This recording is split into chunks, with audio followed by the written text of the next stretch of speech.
theory has to have a priority. Capitalism and artificial intelligence are the same thing. The dimension of the future has disappeared.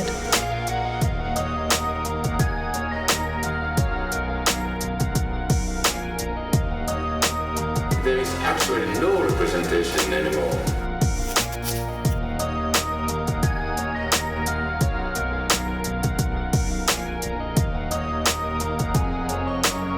There is no final resolution to contradiction. Militant proletarian snake handling over abysses never gets much wilder than this.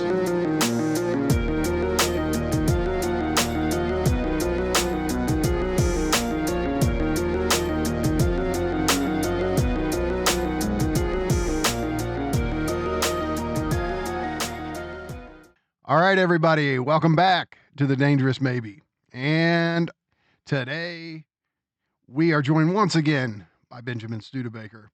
And this is a conversation that we really kind of just started talking about in the last week about having, but it's one that Nance and I have been floating the idea for a while. So, guys, what we're going to do here today, we're going to talk to Benjamin and see what he thinks about what makes a movie either good or bad. And Benjamin's going to share with us some of his favorite films, some of his most hated films, and really what goes into making a movie really good or really bad. And this should be fun because if you guys listen to Benjamin's podcast he does with Nina Powers, so much of it is just about movies, and that's the focus. And I'm a regular listener, and I always love hearing Benjamin's interpretations of films because Benjamin has very strong takes on films. And sometimes I agree or sometimes I don't, but I always love hearing the interpretation because it makes me think about movies in a deeper way. And I got to confess, my default setting is kind of the old 1980s, 1990s couch potato, just sitting there kind of passively receiving it. And it took me getting into philosophy to realize, and obviously surrounding areas of inquiry, to realize like, no, you actually can read films. You can interpret films. And it sounds funny maybe to a lot of people who just do this naturally, but I just viewed movies as this thing you do to have fun and shits and giggles, and that was that. So I have a deep appreciation for people like Benjamin who can create an original take on a movie that challenges your own interpretation of it and makes you see the film in new ways. And so that's what we're here to do, guys. Before we get into it, Nance, what is up? Just hanging out, man. Last night, I rewatched one of my favorite movies that is probably a horrible movie called Solar Babies. And it's about these post-apocalyptic teenagers who save the world with rollerblading. And I absolutely love it. And it came out around the same time as movies like Rad and Thrashin' and Gleaming the Cube. So it has that energy. But then it has like a forward-looking sci-fi post-apocalyptic spin that was so popular in the 80s and in the 90s.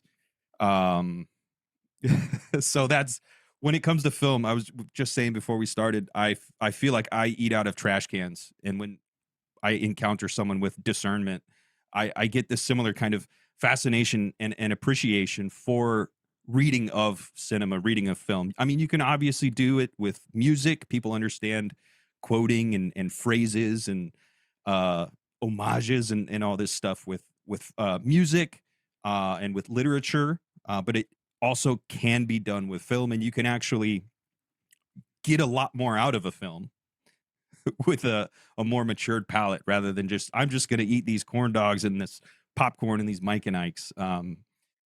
But there's something in me that, yeah, I love bad films. As do I. And so, Benjamin, it's great to have you here once again. Really looking forward to this. I mean, I started off telling you, I think it's interesting how movies, especially, can facilitate the desire of the other, right? In this Lacanian sense, desire is desire of the other, and I have these moments watching films that especially ones that I really love, where if a character is having a certain alcoholic beverage, I immediately like, oh, I gotta have one of those, right? And it could be so far from my mind. But like last night, I was watching one of my current favorites, which is Quentin Tarantino's Once Upon a Time in Hollywood. Interesting. I hated this movie the first time I saw it. I thought it was boring. It was fucking, it was this slow trek of a film. And I was just like, what the hell did he do with this? And now it's moving up to maybe be my favorite Tarantino. At least it is right now. And Leonardo DiCaprio's character, Rick Dalton, he's always drinking whiskey sours. And so I'm sitting there watching him have one. I'm like, I really want a whiskey sour. So I had to go to the store and get all the fixings. So I'm having one again tonight. Last night, And you Rick had would be how many last night? 4? yeah, Rick would be proud because he had 8, and that's what caused him to fuck up his scene, right? And he couldn't have kept it to 4 whiskey sours. So last night I kept it to 4 whiskey sours, but I was feeling good because I had 4 in under an hour. So, but having a good time watching the film. And so, yeah, it's like, this is one of the things that obviously film does, and that consumerism and consumer capitalism has long exploited, is this way that you can, you know, inform people about what they ought to desire in order to be desirable. And so I don't know. I mean, I guess before we get into the broader question, do you see cinema being the thing that basically trains us in desire at this point in history?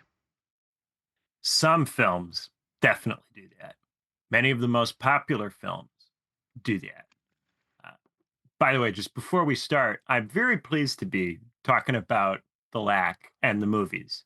I have been doing the LAC for a number of years, but nobody ever invites me on as the film guy. This is the first time I've appeared on a podcast as the film guy. This is a new side of me for the internet. Awesome. So Yeah, I'm stoked for this. No, okay, look, just to your credit, people know that you're fantastic. You're one of the best at talking politics, right? But I do think you're right. Like, to a lesser degree, people don't know how much you have to offer when it comes to film interpretation. So, yes, we're very happy to highlight this dimension of your thinking that I think goes underappreciated. So maybe this episode here will help to start to correct that. Yeah. So, okay, I mean, what do you think? Like, are there any things in particular you want to start off with? Because I know you're constantly thinking about films. Obviously, the big question is what makes a film either good or bad. So, Yeah. with that being like the context setter question, how do you want to start this off, Benjamin? So a lot of the time when you talk to people about whether a film is good or bad, it's at the level of the technical ability. Did they screw up? Did they do a technically incompetent job? Does the film look acceptable or passable as a film? That's something that anybody who goes to movies often can detect just through the habit of looking at movies that are well made and then looking at movies that are badly made. It's a pretty minimal bar. So if you think about discerning between good or bad movies purely at the level of does it look like a piece of shit, yeah, almost anybody can figure that out. So I think if we're going to try to make this into a more artistic discussion, then there's the question of what is a worthwhile goal for a film as a work of art. And I think that really great films introduce us to some kind of problem of the human condition. And it can be done in something that feels like real life. It can be done in a fantasy or sci fi context. There's all sorts of ways to talk about real life human problems. But it introduces us to some kind of problem, and the problem does not have a simple solution. The characters try to solve the problem, and they struggle to solve it. And things they try don't work, and they learn things from what doesn't work. Now, there is always a tendency for films, particularly films that are made for the American audience, to want to eventually arrive at a satisfactory solution to the problem that's been introduced, and to give you the promise, and this is in part why the film podcast is called The Lack, that you can eventually, if you wrestle with these problems for long enough, find the object petita. Truly great films don't do that. Truly great films don't give you an object at the end and position it as the solution. They instead do the problem multiple times, show multiple different distinct ways in which you cannot solve it, wrestle with different conflicting, unsatisfying responses to the problem, and in a way that prompts you to continue thinking about the problem as opposed to terminating it with a prefabricated solution. The film that I think is the best example of this is Ikiru, because Ikiru contains numerous inferior films within it. And if you watch Ikiru and pay attention to the inferior films that are within it, you'll recognize that loads and loads of movies that at an earlier stage of life you might have regarded as good are actually shitty compared to Ikiru, right? So Ikiru is the midlife crisis movie. This is a quite common type of movie. You have a guy, he has made some mistakes in his life. He's organized his life in a way that's unsatisfying. He wants to change his life because obviously if you have an unsatisfying life, you shouldn't just keep living it in a way that doesn't work. You should do something. Well, what are you supposed to do? There's all sorts of easy solutions to what you're supposed to do. The first solution is you're at work too much. You should spend time with your family. There's a really funny movie called 9 Lives. It got terrible reviews, but I think it's hilarious. And it's got Christopher Walken in it and Kevin Spacey. And in the movie, Kevin Spacey is a workaholic who neglects his family. So Christopher Walken turns him into a cat to teach him a lesson. He has to get the family to love him as a cat before he'll be allowed to become a human again. It's one of those 90s movies about transforming someone into something else to punish them for their vices, but it came out in the 2000s. So it's way late to the party, and the critics and reviewers hated it because it was such a throwback movie. But I thought it was hilarious because it came so late that it could only be a parody of what it was. And to me, it fit in that kind of so bad it's good camp. Of course, in modern life, it's not actually possible to solve your problems in your career by simply pivoting towards your family. In fact, oftentimes it's the taking care of your family that has forced you into the stupid career, or vice versa. So in Ikiru, the bureaucrat tries the 9 Lives strategy. He tries to get in touch with his son and rekindle the relationship with him. And the son is just not at all interested in it. The son is busy. He's got a spouse. He's got other stuff going on. He's just not at all interested in trying to have some kind of dynamic with his father. He's just too busy, and he's not even paying attention really to it. So rather than try to teach the son a lesson or teach the father a lesson about family, Ikiru just moves on. It just accepts that that's not a solution to the problem of the midlife crisis. Okay, well, what happens next? The bureaucrat tries hedonism. He tries just going out and drinking and having a good time. He meets somebody who's experienced in the range of hedonism. You're like the 40-year-old virgin. You meet someone who's a great hedonist. They try to teach you hedonism. Loads of movies just like that, right? What happens? It gets boring after a while. It's not that interesting to do that forever. And in Ikiru, they show this happen. He tries this. It's initially kind of exciting, but very quickly, within just a few days, he's bored of it. It doesn't really cut it for him anymore, right? Okay, so the 40-year-old virgin, that doesn't work either. Then in Ikiru, he goes and meets a younger woman and starts hanging out with her all the time. Like Lost in Translation, where Bill Murray does that, right? And Lost in Translation is a pretty good movie. It is pretty good. 10 years ago, I would say, wow, Lost in Translation, maybe one of the better movies that I've seen. It's a good movie, but what happens? Eventually, he has to wrestle with the fact that he's chasing around this younger woman because he's looking for a source of inspiration. He's not able to generate it within himself. He's not able to find something to care about that can motivate him in his life. So he's trying to get it from her. He's using her as a source of energy. He's operating in a kind of parasitic way. And eventually he has to come to terms with this. And they have a conversation about, like, why is he following her around? He knows that he can't be in a romantic relationship with her. So what is going on here? And she goes, you got to find something else to do with your life. So he's forced to accept that the lost in translation outcome, that doesn't work. So then what he does is he commits to trying to do his job really well. He goes, my whole life, I've just done my job to make money. And because I've been scared of being fired or not having enough, I'm just going to do my job really, really well. And he commits to building a park. He's a bureaucrat who works in the parks department. Usually he avoids doing any work, like one of those characters from the Dilbert comic strip, Wally. But this time he goes, no, I'm going to do this job the way that I should have been doing it my whole life. I'm going to try to build this park and help the people in this community, right? And he does. He builds the park, and then he dies. He dies of cancer, right? And most movies would end there and go, isn't it great? He built the park. Not Ikiru. Ikiru takes you to the funeral and takes you to all the bureaucrats at the funeral. And the bureaucrats at the funeral go, isn't it amazing that he built this park? Shouldn't we all live like that? Isn't this a great, authentic way to live? And then the bureaucrats start talking to each other and going, but why don't we ever do anything like that? And then they say, we should all promise from now on to actually do our jobs and to do them really well. And they get drunk and they make this promise. And then the film ends with them back at the office, ignoring all the petitions that come in, just stacking them up and doing nothing, doing absolutely nothing.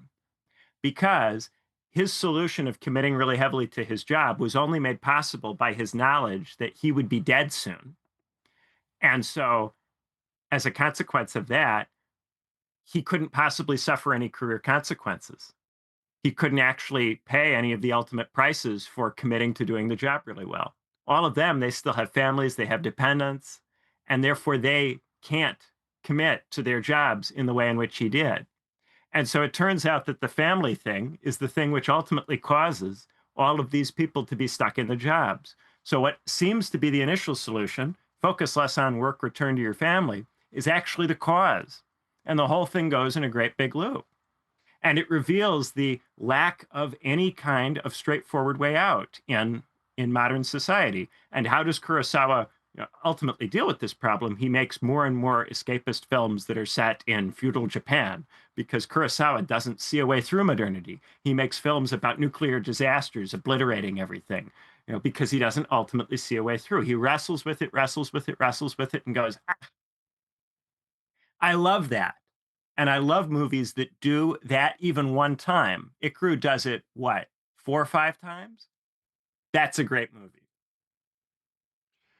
I mean, I told you before we started, I totally agree. I mean, it's one of these films that, it's thank you, Criterion Collection, for making movies like this available to us. The first time I saw it, I was so moved by it. Yeah, very few movies, in my adult life really could hit me that hard emotionally. And it just stayed with me. And I've seen it, I watch it once a year now. But for me, it's my favorite Kurosawa. Obviously, there's a lot of great Kurosawa films, but I don't know. I think that there's something singular in that one that even, Seven Samurai, these high and low, these great movies he made, I don't think they can touch that. So, okay, so I like the idea of this being our kind of gold standard for what makes a movie good. But your list has some surprising entries. How to Train Your Dragon, for example, is one that, you consider a really great film. And for opposite reasons. Okay, so what are those reasons? How to Train Your Dragon is a magnificent piece of ideology. How to Train Your Dragon is the millennial ideological film. And it's so well done that you have to acknowledge the incredible power of that film to generate desires in a generational cohort that feed exactly where this system needs them to go. What is the story of How to Train Your Dragon? You have a misfit, smart guy stuck in an ancient Viking society. He is not strong. He is not good at fighting. He is not cool. He is not popular with women, but he's smart. He figures out how to do things that have never been done before, ride dragons and fly them. Now, instead of killing the dragons, they have the option of using the dragons to project power in their region. So the dragons go from being a problem to being a solution to problems. His community initially resists this because it violates their cultural programming, but he's eventually able to demonstrate the brilliance of the idea in such a way that they all, including his own father, have to submit to him as being a brilliant genius person. And the entire structure of their Viking society changes to accommodate his innovation. And the woman who initially dismissed him becomes absorbed with him and completely committed to following him around. So everything changes in the society, and it changes because of his individualism, his commitment to science, and effectively what it says is that if you are a gifted kid, you are the vanguard of the modernization process. And if you commit to doing the science and you just stick with it, eventually you will change all of society through your scientific greatness. And then the people who have bullied you and have picked on you for being weird and socially maladaptive, these people, the very same people, will fall all over themselves to accommodate you and celebrate you as something like a god. This is the ideology that is what gives rise to the tech oligarchs as people. It is the ideology of the people in our society who are the wealthiest and the most powerful insofar as people in modernity can be powerful. And it is so compelling as a vehicle for getting you to buy into modernization as a process for self-actualization, as opposed to a process of being subordinated to machinic structures. Incredibly powerful film, crack for millennials. I love it. Nance. So, okay, speaking of like animated films, right? Is there one that you hold up there as like, would it be Wall-E? Is one of yours? Wally, yeah. I mean, I always go back to Astro Boy as probably my favorite cartoon movie. Even though it came out kind of late, the manga or the comic book Astro Boy was kind of like revolutionary. Like the comic book Astro Boy was this turning point in Japanese culture where they're reckoning with the post-war period and their relationship to technology. And so it's this story of modernization, coming into industrialization, rebuilding their society after nuclear holocaust. And it tells a tale of what it means to be a human in this modern world. And I think the best part about Astro Boy is that the robot is the human. Like the robot is the subject. The robot cares and has feelings, and he does lack, and he is incomplete and all this stuff. So it's an excellent comic book. The movie comes out kind of late, but it's still, I don't know. Astro Boy, Big Hero 6, it's similar themes, similar vibes. I'm really racking my brain for animated movies because even though I have kids and I watch so many of them, I don't think a whole lot of them are great. Other than the Nim, The Secrets of Nim, Secret of Nim, that's excellent. I don't know. There's some anime films that I think are oddly really good. Akira, I think is really good. It's trying to do a lot, but yeah, I think American cartoons are very often just kind of bubblegum, turn your brain off, kids, consume, buy the action figure, get the Happy Meal, this and that. So, How to Train Your Dragon having this kind of completed ideology, for me, I would just overlook it because I would just be like, oh, it's a silly kids movie. But having it explained in that way, it's like, dude, that's 100% what's going on. Benjamin, I mean, what you do on the lack, to me, so Žižek has said many times, like, he'll like an interpretation of a film more than the film itself. Like, a good interpretation truly changes the movie itself for, from a viewing perspective.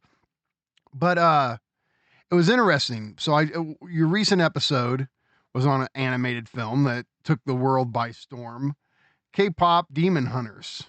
And so my coworkers were talking about this movie so much, and some of them were singing the damn songs from it and telling me how much their kids were going nuts for it. So I sat down and watched it, and to be honest, I kind of was just like, oh, okay, maybe I'm just too old for this. I mean, I get the songs, you're my soda pop, my little soda pop. Like, I get the songs are catchy, but I really, really liked this episode in particular. So since we're on the concept, or uh, the animated film right now, how does it rank compared to How to Train Your Dragon? Yeah, animated films are the best ones, intensely ideological experiences that initiate young people into modernity and into capitalism. And I say best because it can't possibly be denied that such films are the apotheosis of our own time. They are, the voice of the master in our time, speaking directly to children. K-pop Demon Hunters is an extremely blunt and direct instance of this. The K-pop band feeds on the attention of the mass population. Its purpose is to take and hold their attention by making them think only positive thoughts so that they are unable to be unhappy. The implication that all social problems stem from unhappiness, which is a consequence of the mass entertainment industry. So as long as the entertainment industry is dominated by good K-pop bands, all of the attention will be on the K-pop, and none of the attention will go in the direction of something dark, terrible, bad. What is dark and terrible and bad? In K-pop Demon Hunters, it's feeling bad about yourself. It's feeling like you're not good enough, being ashamed of yourself, wanting to be better in any way, shape, or form. You mean negativity? Right. And negativity specifically about the self. It's very much connected to shame. So in K-pop Demon Hunters, your problem is your desire to be better than what you are. And the solution is to just commit to being positive all the time. The difficulty is, what about being ashamed of not being positive all the time? Ooh, that's a tough one. And that's ultimately what the main character's problem is. She's sometimes ashamed that she's not positive enough. And then she has to work through that and find a way to be positive all the time by accepting being sad so as to be positive even more often. So the reason I brought this up, Nance, you could answer this for me. But the reason I brought this up is because for Nance and I, the psychoanalytic concept, especially Lacan's version of it, developed by Žižek, the superego is a cruel moral agency that bombards us with this imperative, this injunction, enjoy. And when you kind of connect the dots, you can expand on this. And what the superego is saying is enjoy, have full positivity, don't desire, no negativity, no lack, be complete, be happy, have fun. YOLO. Yeah. Right? You are enough. Exactly. So the enjoy of the superego contains a hidden and incredibly harsh prohibition: thou shalt not desire, thou shalt not lack, thou shalt not be negative towards oneself. And so, based on your interpretation, I'm like, oh, this film is pure superegoic ideology. What if there are problems with you? What if you are the problem? I mean, look, so many of my problems with what we just call now therapism is it tends to always make it where the negative problems in your life really aren't you. You're a victim to negative forces outside you, abusers, everybody around you is an exploitator, a narcissist.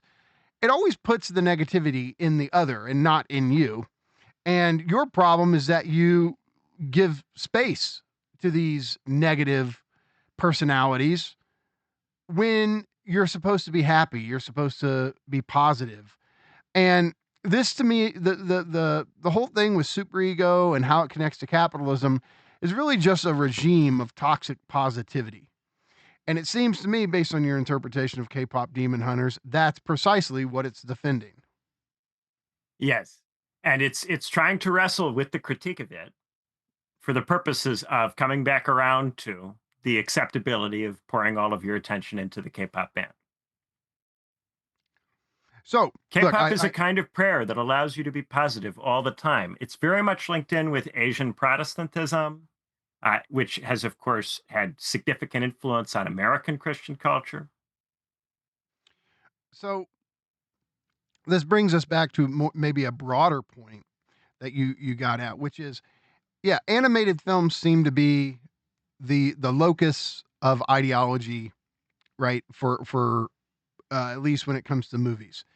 And isn't this true of Disney films and how they taught entire generations, especially baby boomers? I mean, when I would hear my mom tell these stories about how Cinderella, for example, completely shaped her expectations. Uh, yeah, these stories, especially what? Disney film. Yeah, Dude, the one thing that has always really bothered me, because I've always felt implicated, is movies like Lady and the Tramp and Beauty and the Beast train our young women to fall for the bad boy, the train wreck, and have these, the whole romantic story of like, I can fix him. And I genuinely some nights stay up thinking about women that I have damaged and caused pain and harm to, because I benefited from that whole, the bad boy, the James Dean, Lady and the Tramp, Beauty and the Beast, and it's fucking horrible. Like, but there's it's also so the bad. Prince Charming thing in Cinderella and Sleeping Yeah, Beauty. and then they have their heart broken because they think it is perfect complementarity, and they want, yeah, like you either have the trophy partner, the trophy wife, trophy husband, or you have the I can fix him, or what's that song, I Can Save Her, Captain Save-A-Ho, like we have that whole tendency too. But it is horrible what we're doing to our children with our media. Yeah, a lot of Disney movies operate at the level of the relationship being the solution. Very much in the range of Todd McGowan's work regarding the ideology of romance in capitalism. Disney movies overwhelmingly are in that category. Some of the more recent stuff is a little bit more complicated, as there's been a decline in the usage or creation of new Disney princesses in favor of other kinds of Disney films, particularly through Pixar. The one that recently stood out to me is Hoppers, because Hoppers is the vanguard of transforming how the environmental movement is portrayed to young children. The environmental movement is no longer a cool, rebellious thing. It's something which has to sublimate itself into the need for growth and into the need for development. And Hoppers, unlike many, many previous Hollywood animated movies, does not simply straightforwardly take the point of view of the animals, but forces the environmental activist, who's a kind of Greta Thunberg if she were an Amerindian tribes girl, to become reconciled with the mayor, who is an abundance liberal. Wow. So the Avatar films fascinate me because I've seen all three of them. At this point, I think I've seen all three multiple times, but I don't think I could recount the plot to you, or the characters, except for the whales and Jake Sully. But Fern Gully was a movie that I watched a lot when I was younger, and I have the 4K it out here in the living room. Like it's one of my favorite movies, but it is very much this simplistic black and white, save the environment, degrowth. And I think that Avatar is just Fern Gully with computer graphics. So it's I think the I haven't last seen one Hoppers. of that type is The Wild Robot. The Wild Robot is the last of the anti-human, pure environmentalism movies. And then Hoppers Yeah. is the beginning of the new thing.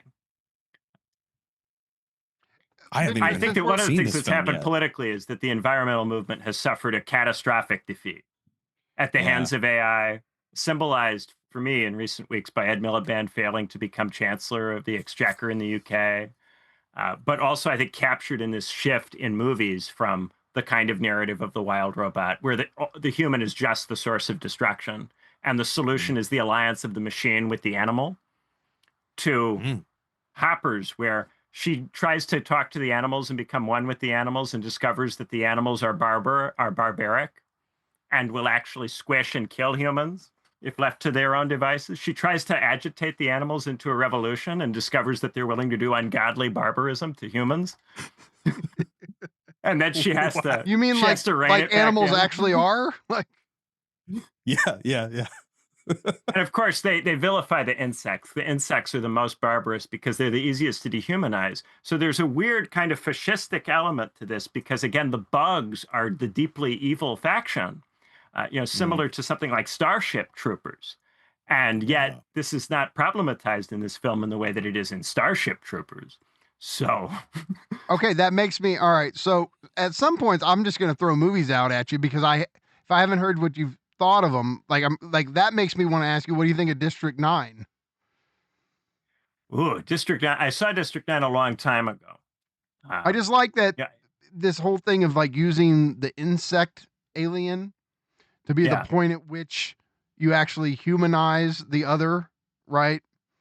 Like if the insect can be humanized, then what can't? District 9 is a little bit didactic about it. District 9 is a pro-immigration film, and it's a little bit heavy-handed with it, as I recall. But it's been like maybe 5 years since I saw it. Although I do like the point where it's like the immigrants at the end, the aliens are like, "Fuck this place, I'd rather go home."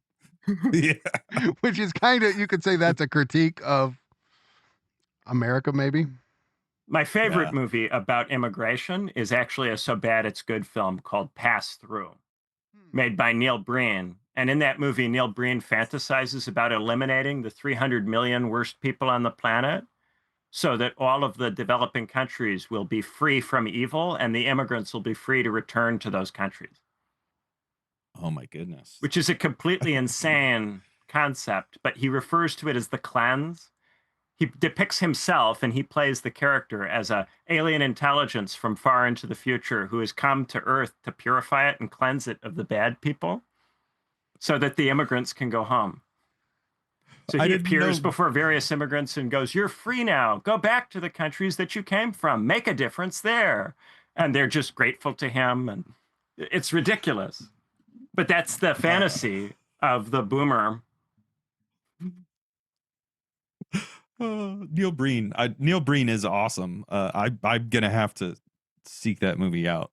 Pass Through is a terrific. Yeah, really worth it. Since you mentioned Starship Troopers, that makes me think of Ender's Game as like a YA. The novels can kind of be seen as a YA version of Starship Troopers and maybe Movies of Horsemen. I don't know. Maybe not. But it's unfortunate that the film that got made of Ender's Game, I don't think it was very good. But I think they also wrestle with questions of humanization and othering and dehumanization. And they explicitly use bugs. Yes. Ender's Game, the book series, is, I think, extremely captivating for young men. The film, as you say, did not really work out, and that's why it's difficult to talk about it as a movie. Many people hardly even remember it. It was very unremarkable as a film. It doesn't stick with you at all, even though it's got interesting thematic content coming from the book series. The film is just kind of dead and soulless and just doesn't really make an impact. Yeah. Okay, so there's one that you and Nina did an episode on, and this might be where you're like, "Fuck you, Mikey, I'm done." But no, hear me out, okay? Because people I respect went very hard on this film, and maybe you were the most of them, the most of them. But I want to talk about Project Hail Mary with you. All right. Okay, now, all right, just tell everybody up front why you hate this movie. Project Hail Mary is a movie that is attempting to offer a kind of palliative injunction to the distressed, overeducated millennial professional. So it follows a guy who did a PhD in a STEM field, even, but has ended up teaching in a school because his research was never really picked up or nobody showed any interest in it. And he's plucked from obscurity and compelled against his will to become part of a scientific research project directed by the European Space Agency. So they kind of conscript him. They come into the school and pluck him. So it's a little bit like, Harry Potter or Chosen One. You're just living your normal life and then you're plucked. But instead of it being a kid who discovers he's a wizard, it's a washed up wizard discovering he can still join some bureaucracy and take orders and contribute in a small way to the furthering of scientific development. And the whole way through, the film continuously mocks the guy by treating him as a means and as a use object. At various points, he's forced to do things against his will, and he's continuously morally condemned for being too self-interested and insufficiently willing to be heroic. I read it very much as the way that older generations feel about 30-something overeducated millennials, as people who have refused to accept the terms of cooperation in the form of society in which they live, who need to submit to space agencies, government defense contractors, military instruments, and put their brain power to those uses. And who, if they think they're going to get away with hiding and teaching school kids and underutilizing their human capital, ought to be regarded as selfish for making that decision. Okay.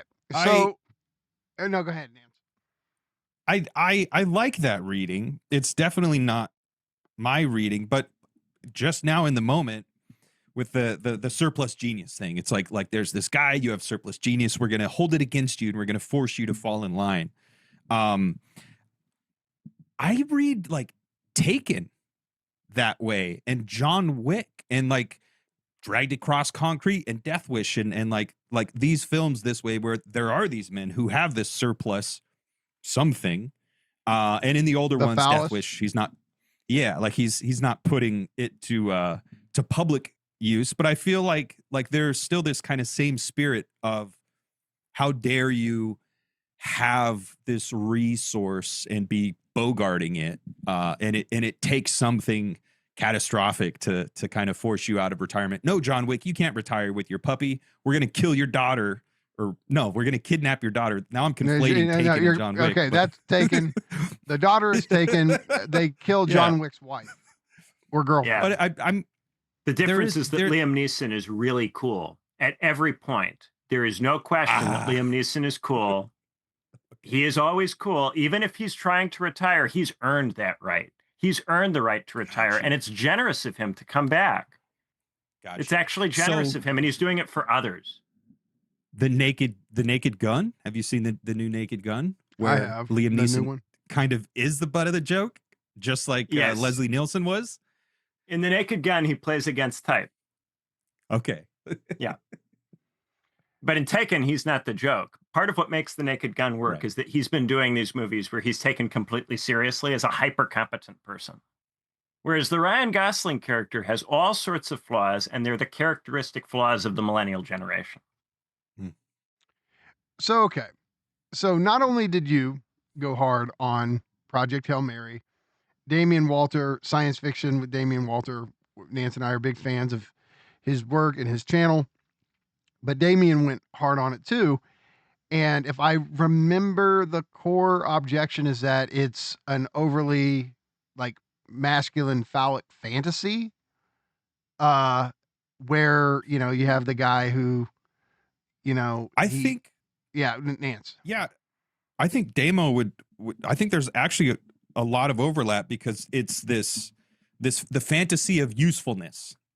Like Damo's critique is that it's a fantasy for this burnt out millennial guy who feels useless. We feel useless. We, the audience, identify with him, but he is in fact useful to society. So again, it is this kind of like being leveraged back to some notion of public good or utility or usefulness or whatever. And it's pure fantasy in that regard. Yeah, he's useful, but he can't make himself useful. He needs a German bureaucrat, an Angela Merkel stand-in figure to compel him to re-enter the labor force. He needs like the bureaucrat austerity to force him. They literally have an Angela Merkel character in that movie who just is Angela Merkel. I'm sorry, but she is a CDUer. Even the scene about the religion in the movie, that's just Angela Merkel making CDU talking points. It's that deep. Benjamin, Angela Merkel can't sing that good though. It would not surprise me if she could. Angela Really? Merkel she had a difficult upbringing in the GDR. I don't know what she's been through, but she could have hidden talents. All right, did that scene work for you with the song where she sang? I just kept thinking about how she's Angela Merkel the whole time she was on screen. And I'm just like, what are they going to have Angela Merkel do next? How is she going to get these millennials to contribute? Okay, hold on. So let me ask you this. All right, so even though he doesn't make the brave, courageous choice himself, does it count at all to you that he does save the situation? He does figure it out. Well, he does it after she drugs him and puts him on the spaceship against his will. And then he has to do it in part to survive. And his motivation for a lot of what he does out there is friendship for Rocky, the space alien. He can't be motivated by human connection because as a millennial, he's too debased as a character to be motivated by love for his fellow man. He can only be motivated by love for an alien life form that doesn't actually exist in our reality. The millennial is so broken and so utterly incapable of being motivated by appropriate things that he needs alien motivation. Is that like the film's way of saying that young millennial men care more about Star Wars than the actual world? Well, a lot of the disclosure stuff has revolved around a boomer fantasy that if millennials found out about aliens in the right kind of way, then they would get serious and do stuff. I mean, look, there's some part of me that wants to defend the film just based on I like these moments where what seems to be an unsurmountable alterity is bridged, and where a symbolic exchange, a bond, is formed by the most unlikely of friends. And I thought the film did a pretty good job at developing this bond between Ryan Gosling and Rocky. But I mean, Yeah. do you Like agree the with that? Legolas Gimli friendship, it's a nice thing, but it's not the whole movie. Do you think they'll make a sequel to this? I don't think they can make a sequel to Project Hail Mary because at the end of the movie, what's he supposed to do? He's chosen to live with the alien people rather than return to Earth because he's that heavily alienated from his home planet. Yeah. The millennial can't be part of society, cannot be part of human society in that film. See, can only be coerced by the state and exiled to outer space. See, I like the strong take. I sat when I watched it, obviously I wasn't watching it from your perspective the first time I saw it. And I guess what I liked about it was this connection to the other and the power of symbolic exchange to form a bond where it seems like it should be impossible. But like I say, I think there's different perspectives on these things where I mean, look, I'll be honest, Benjamin, there's some part of me that's like, yeah, fuck humanity. I'd rather go hang out with rock people too. Like a lot. Well, so this is the thing. It's not just a negation of that film. It's also people made that film that way because there is something about that seems to be compelling for a lot of people. A lot of people. And there is, when I talk about these animated movies that offer an ideological supplement, they're not necessarily bad movies. They're very well made. They get a point across quite effectively. They do it in a way which doesn't rub most of the people who watch the movie the wrong way. It doesn't feel didactic to most people who watch it. Most people find the scenes with Rocky to be heartwarming and endearing and kind of nice. And they're, it's well written, it's well acted, it's well made technically. But for me, I just zero in on this. What are they trying to get millennial men to do? What do they want from millennial men? And what is the function or purpose of this film? It's to get the millennial man to want to do something that the film posits him as totally uninterested in or resistant to doing. And maybe which is you work could for say, defense contractors. if that's the point, okay, but if that's the point, then the failure of the film is to say, why are we all like that? Like, now, first off, you might say we're not all like that. But if somebody wants to say that's the problem with this generation of men, then you want to go, well, so what? We bear the full responsibility for this? What structural systematic dynamics have led to this situation? Right. It's an opaque moral failure in that film. And this is why I would distinguish between something like Ikiru, which is a movie to help you think about your life. Ikiru is made by an artist who's made art for you to engage in as someone who has taste and discernment, and you are watching art, and you are able to think about the film in relation to your own life. So every time you see Ikiru, it hits different. It's come at a different juncture in your life. You think about the questions Ikiru raises in relation to the context you're in when you watch it. And it has enormous rewatchability as a consequence of that. These other films, these ideological films that we started talking about with How to Train Your Dragon, are about trying to get you to do something prefabricated. They're not there to help you think about your life. They're there to tell you what to do and who to be and how to behave. And that's what makes them mass entertainment rather than art. But they can be very good mass entertainment and very effective and very competently made, which is why I had to include How to Train Your Dragon on the list of amazing films, because that is a type of film. And How to Train Your Dragon is, in my experience, the best version of that in terms of just being effective at accomplishing its purpose. Nance, you were gonna. I wonder. So Project Hail Mary, I very much understand your reading of the film, and yeah, I'll just say there's a part of me that doesn't want to let go of this kind of alterity, bridging, gaps, and I really like that. But I also really appreciate your reading. But now I'm thinking about Mad Max and Waterworld and The Postman, and even one of my favorite movies, Shane.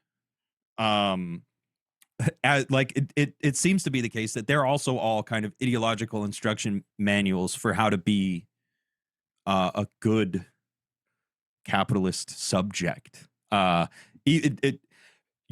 All these post-apocalyptic films, Waterworld, Mad Max, The Postman, there's still the same alienation that I don't think is unique to millennials, because why would it be in 80s post-apocalyptic films? Why would it be in 90s post-apocalyptic Yeah, the films? distinctive thing is that he's at this PhD having, there's certain elements to his background that make him very distinctively millennial. But yes, you're right that there have been this kind of alienated man who's not socially integrated, or anomic man who's not socially integrated.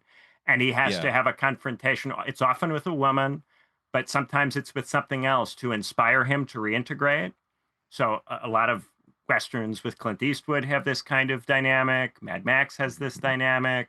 Yes, Harrison Ford characters tend to have this dynamic. Han Solo is this kind of character, for instance. Yeah. Again, I don't know. Like it's so weird, because it's almost like these films that are very much just commodities can't even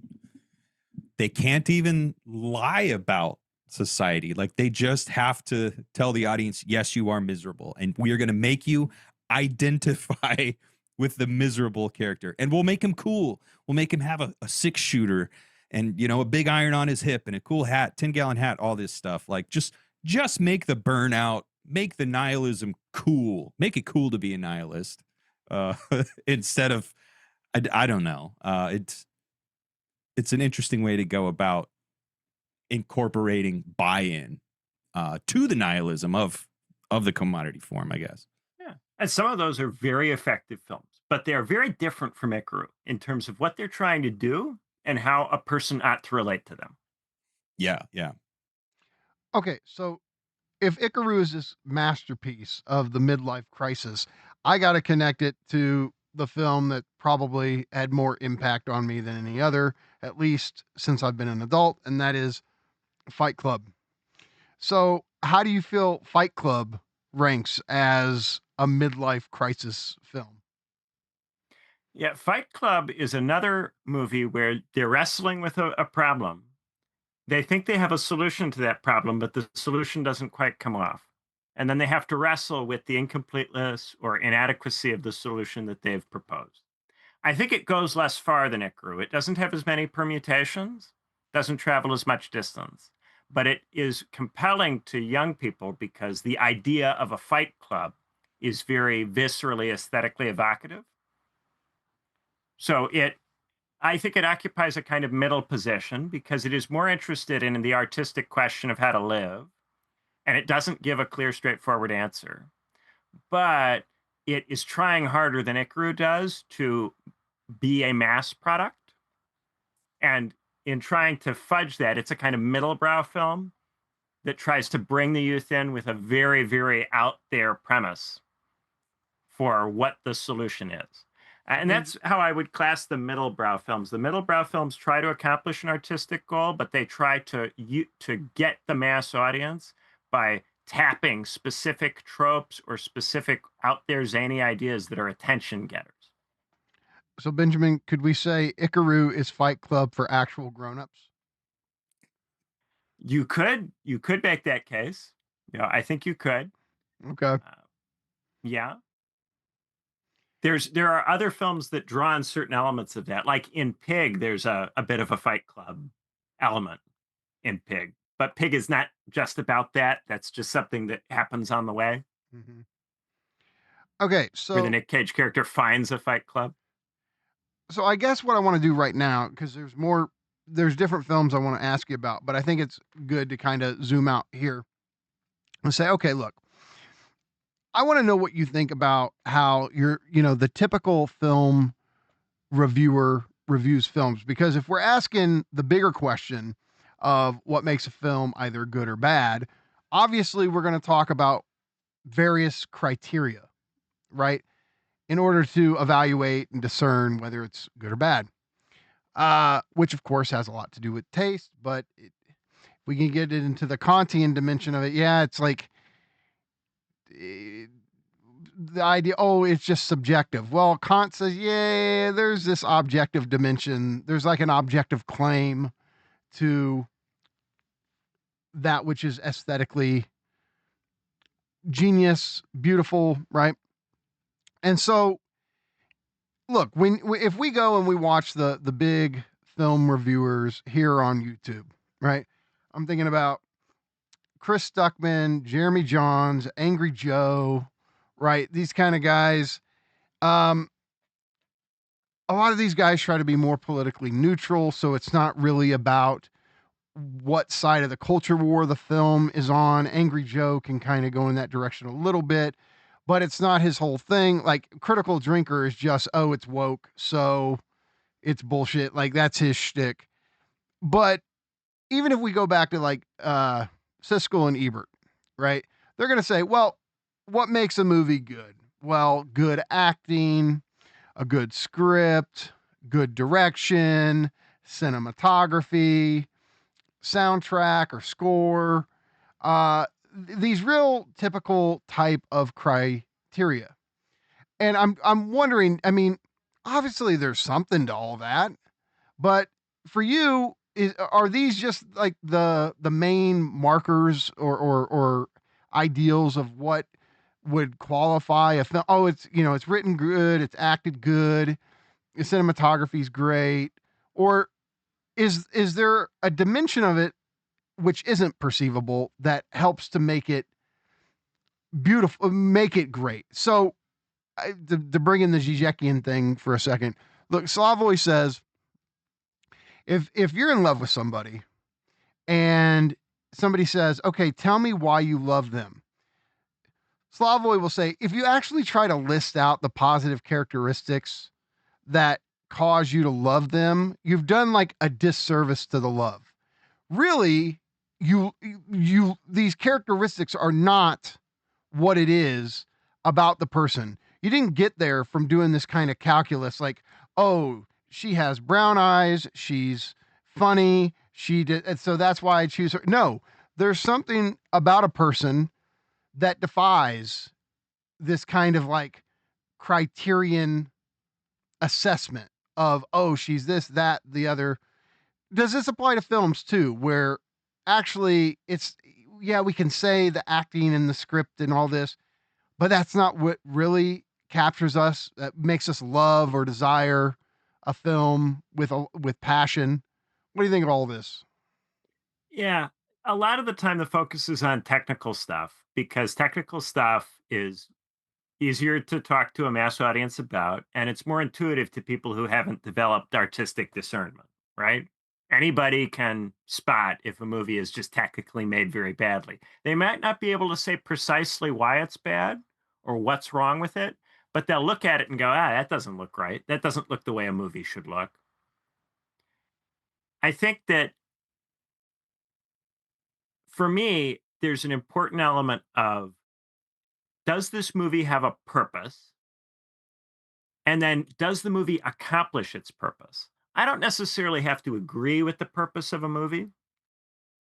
Sometimes the purpose of a movie is something like these ideological movies, I don't agree with the purpose, but I can go, this movie has a clear purpose, and this movie accomplishes its purpose. It gets you into the subjective state of mind that it wants you in. It produces what it is trying to produce in the viewer. And that makes it a success on its own terms. Then we can talk about, well, what purpose do we think a movie should have? Should a movie be a work of art? Should it be something which gives direct guidance to ordinary people who are presumed to be incompetent or incapable as to how they should live? Should it be something in the middle which tries to raise or uplift the ordinary person by giving them a glimpse of something beyond the ordinary? That's a debate that can be had at the level of, why should you make a work of art? What is art for? What's its purpose? But I think that for me, it's not enough to talk about whether a movie is technically well made. If the movie doesn't have a purpose and it doesn't achieve the purpose that it has, it doesn't matter how technically well made it is. There are some movies that have extremely witty dialogue, but they're not sure why they exist. They're extremely technically well written, but there's no purpose to them. Nobody knows why they exist, right? There are movies that look amazing, have been really well shot in 70 millimeter, by someone who loves images and is clearly very passionate about the image. But the substantive content of the movie is so dismally lacking in any level of intellectual sophistication that anybody who's spent time thinking about art or culture finds it almost impossible to sit through it and begins, in their mind vomiting over the incredibly saccharine presentist dialogue. These are all references to the Odyssey. I figured we'd get there eventually. Yeah. Yeah. But that to me is the thing that really has to be considered above and beyond just the writing, just the visuals. If you were to ask me, among these technical factors, which ones do I tend to care more about? I'm more of a writing person than I am a visual person. I can more readily forgive a film that looks bad if it's got good writing in it than I can a film that is badly written but looks good. But still, I would say more fundamentally, what makes a film truly great is that it's got a purpose and it achieves that purpose. Sometimes a film is not conscious of its purpose. Sometimes a film inadvertently walks into doing something and the director has no clue what they've actually made. Neil Breen films are like this. He has no idea what he's making. But those films are amazing in terms of they capture, in a deeply fundamental way, certain elements of how people today are thinking about American life, how they are operating and moving and behaving. I mean, this talk of a film's purpose, I mean, would you say that maybe the main go-to example of this would be how it builds a character arc and how it resolves it? I mean, there's one movie in particular that I'm thinking about the whole time you were saying this, about like a film's purpose and does it achieve it, or is it supposed to have a purpose? If it has a purpose, is it in terms of character growth, character, development. The movie I'm thinking of is The Big Lebowski, where you sit there and go, all right, all this stuff happens, but did anybody change? Did anything, like, nothing? It's like stuff happens, but nothing happened. And yet, I mean, I love the movie. I watched, when it came out, it was a cult classic around here. And it'd be one of those Saturday night movies we put on for fun. But you start thinking about, well, what is a film's purpose? And then you get into, I think, further criteria where it's like, well, is it about character development? Is it about making a philosophical point or a political point? Yeah. So I don't know. Big Lebowski. Yeah. So The Big Lebowski is, I think, a good film, not because The Big Lebowski follows a particular character in a specific individuated problem, but because The Big Lebowski depicts through multiple characters a variety of different inadequate responses to the problem of the collapse of the grand narrative. And a lot of the Coen brothers stuff is about the collapse of grand narratives, their inability to be appropriately motivating. When we see someone who's a true believer in a grand narrative, it strikes us as nuts and poorly socialized. When you say market zero, or I'm going to, do something terrible to you because does anybody care about the rules? This is someone who has a sort of irrational grand narrative commitment to something, right? But, how can we be like this? How can we feel this way? But what's the alternative? To care about nothing? Dude, you care about nothing. Right? Well, can you care about certain minor things? Is the rug an adequate object of care? The absolute bare minimum object. He peed on my rug. That rug really tied the room together. Is that enough? Really did tie the room together. Can we subsist on that? So there are these in that movie, different ways of wrestling with the collapse of grand narratives. It's a very leotard film. I really like that. I mean, I think that's a great point about Coen Brothers films. I was telling Nance, I recently rewatched No Country for Old Men, and I mean, isn't that really what Tommy Lee Jones his speech at the very end is about? Whether it's the lack of grand narratives or it's atheism, it's this sense of having no overarching story or cohesion in the universe. I mean, seems like that supports what you're saying. Yeah, and then the person who irrationally commits. In Coen Brothers movies, there's always a person who irrationally commits, and then there are people who struggle to commit and struggle to care. And these are both framed as inadequate responses. So Coen Brothers movies have you wrestle between multiple different dissatisfying outcomes, but instead of doing that at different points in the movie. So with Ikiru, it's the same guy going through different unsatisfying solutions in a sequence. But in Coen Brothers movies, they'll give you typically a couple of different characters who have responded to the problem in very different ways and contrast them and put them against each other.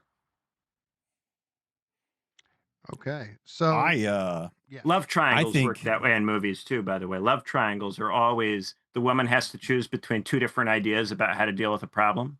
And each man is an embodiment of one of the responses. So it's a love triangle film has a very strict number of different options that are considered typically. So it's not going to go as deep as Ikiru, but a love triangle movie always gives you at least two answers to the central question. And she has to pick one, but you can argue that she should have picked the other one. And that allows you to escape the typical Hollywood thing of they forced you to take one specific response at the end. The other person represents this path not taken. The Twilight movies are like that. This makes the Twilight movies better than a lot of other movies. The two men do genuinely give you alternative masculinities that you can think about. And that gives women who watch and read Twilight something genuinely to think about, more than in a lot of those entertainment slot movies I was talking about before, which dictate a particular response. All right, Benjamin, are you Team Edward or Team Jacob? Look at me. I have to be Team Edward. I don't have a choice about that. Okay, fair enough. Nance, you were saying? As you brought up The Big Lebowski, I was thinking of I Heart Huckabees as this kind of similar movie that I think provides, I don't know, a sounding board of absurdity and failure and stuff like that. But I so there's a movie that I absolutely love, and it is maybe one of the biggest failures ever in Hollywood, but it's absolutely one of my favorite movies. And I think it did have a purpose, and I think it did deliver on its promise, but I think it's just a complete failure. But because it fails, it's so good. Mikey, do you know what I'm thinking of? Francis Ford Coppola. Oh my God, yes. Megalopolis. So Nance and I, this is one of the everybody's like, you and Nance like agree on so much. Okay, this is one thing. All right, guys, here's where Nance and I disagree. Nance thinks there's something redeemable about Megalopolis, and I say commit it to the flames. I think the thing that redeems it is because I think Apocalypse Now was this moment in cinema where it opened up new possibilities. In cinema, it opened up new possibilities for directors to do things. And I want to say something, but I also want to make millions of dollars. And maybe that was actually a bad thing. Maybe Apocalypse Now was the worst thing to ever happen to film. But I think Megalopolis is this like bookend to Coppola's career. And I think the purpose of Megalopolis was it's the death knell for Hollywood. It's to signal the end of traditional cinema. And now cinema has become 3-minute clips on TikTok. You remember Quibi like 10 years ago where people were experimenting with vertical video and it didn't work? I think that was ahead of its time. I think now people don't watch movies. My kids don't watch movies. Even when they go to the movies, they're on their phones. However, last night I was talking to my kid. She watched almost all of the movie Obsession via clips, via Instagram and TikTok and shit like that. So I think Megalopolis I think it's successful because it's demonstrating that it's impossible to make a movie anymore. That's what I love about Megalopolis. Yeah, film is where novels were 30 to 40 years ago now. Yeah. I will say, like, but also the attention span thing is certainly a problem. And I mean, some of my younger coworkers, they'll tell me they do this, like they watch the movie on TikTok in clip form, and I'm just like, okay, maybe I'm a boomer, but fuck that. Like, Megalopolis is disjointed. It's all over the place. It has stilted dialogue. I wouldn't say it has bad writing. I think it has some interesting writing. I told you my problem with it was when I was watching it, I just felt like I was watching a movie produced by the Church of Scientology. Like it just was so boring. That's what movies are. Weird, like, and I couldn't like. It's one of the few movies I've watched in the last 5 years or something that I was like, no, I am actually hating this experience. I loved it. Yeah, one of the things that I think it's a very polarizing question, and I think there are legitimate arguments on both sides of it. But there's a certain type of film that we've seen in just the last, I would say, 10 to 15 years, maybe even 20, 25 years, a little bit of. And it's the movie by the idiosyncratic film director, which is a kind of refusal to be contained by the death of the film industry and a sort of insistence at the point of even making something bad of continuing in some way to operate in an outmoded manner. And I think the first set of these films were the Star Wars prequels.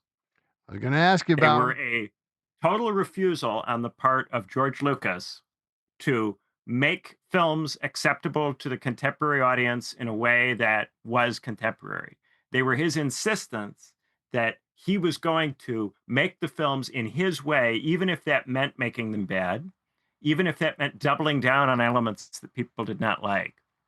And this, I think, is fueled by the fact that films are so expensive to make. There's a handful of people who are associated with incredible levels of success. These people get at least one moment where they can make anything, literally anything, because they've had a level of success that will cause people to fund them no matter what they do.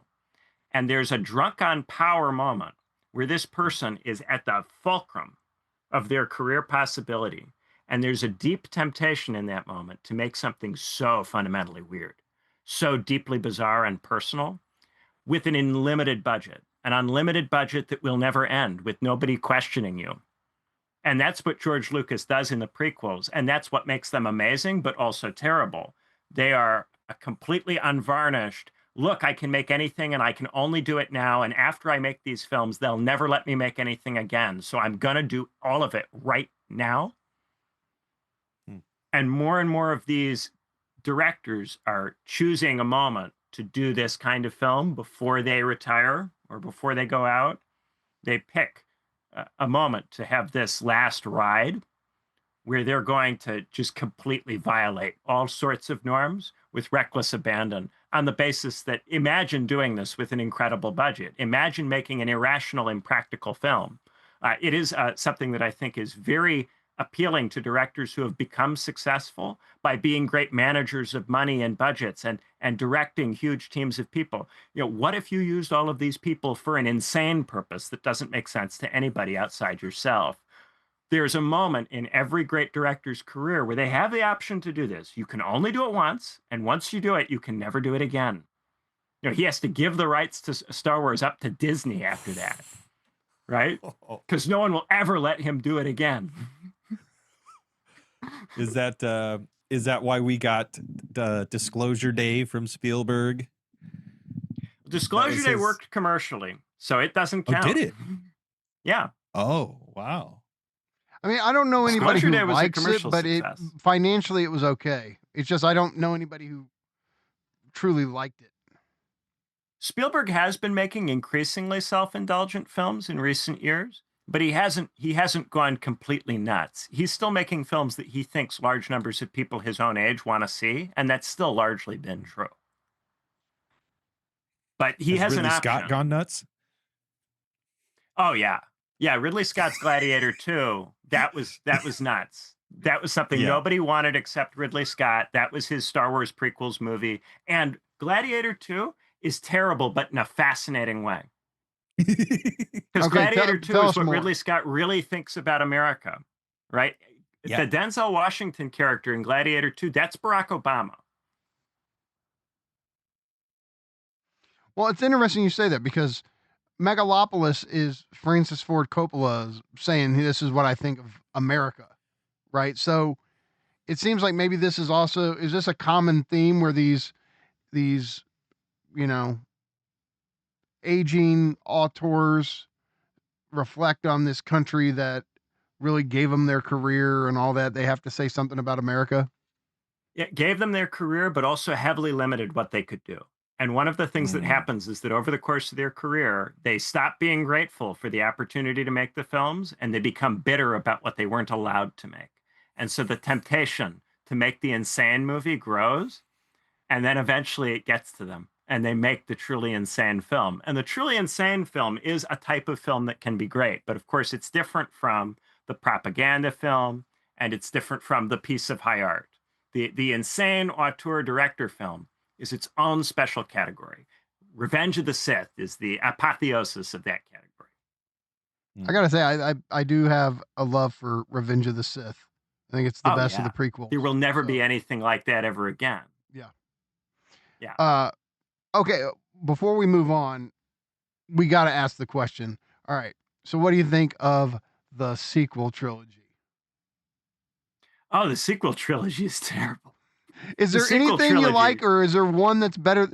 I mean, look, I feel like as a movie, Force Awakens works the best, maybe as a movie. Now, of course, the common criticism is, yeah, but it's just retreading A New Hope. So the sequel trilogy is directed originally by J.J. Abrams. J.J. Abrams is the Lost guy, right? Remember the TV show Lost? Also Super 8, which I'm a fan of. Yeah. Now, here's what I have to say about J.J. Abrams and Lost. Remember my point about how films have to have a purpose, and then they have to achieve their purpose. With television, you can see what happens when this goes wrong, because there are many television shows that are technically really good and could have a purpose, but you will only discover over the course of many years that they never had a purpose and were actually made by someone who was just technically gifted and had no idea where it was going or what they were doing the whole time. And this is why the absolute worst things that are ever made are technically correct television shows that don't know what the purpose is and don't ultimately deliver on anything in particular. Would that be That The was Simpsons? lost. Would that be The Dude. Simpsons? I The mean, Simpsons obviously, wasn't early designed to on be a it was serialized amazing, show. right? But Yeah. it turned into this thing. It's same the two shows that I'm like, why did they not stop these?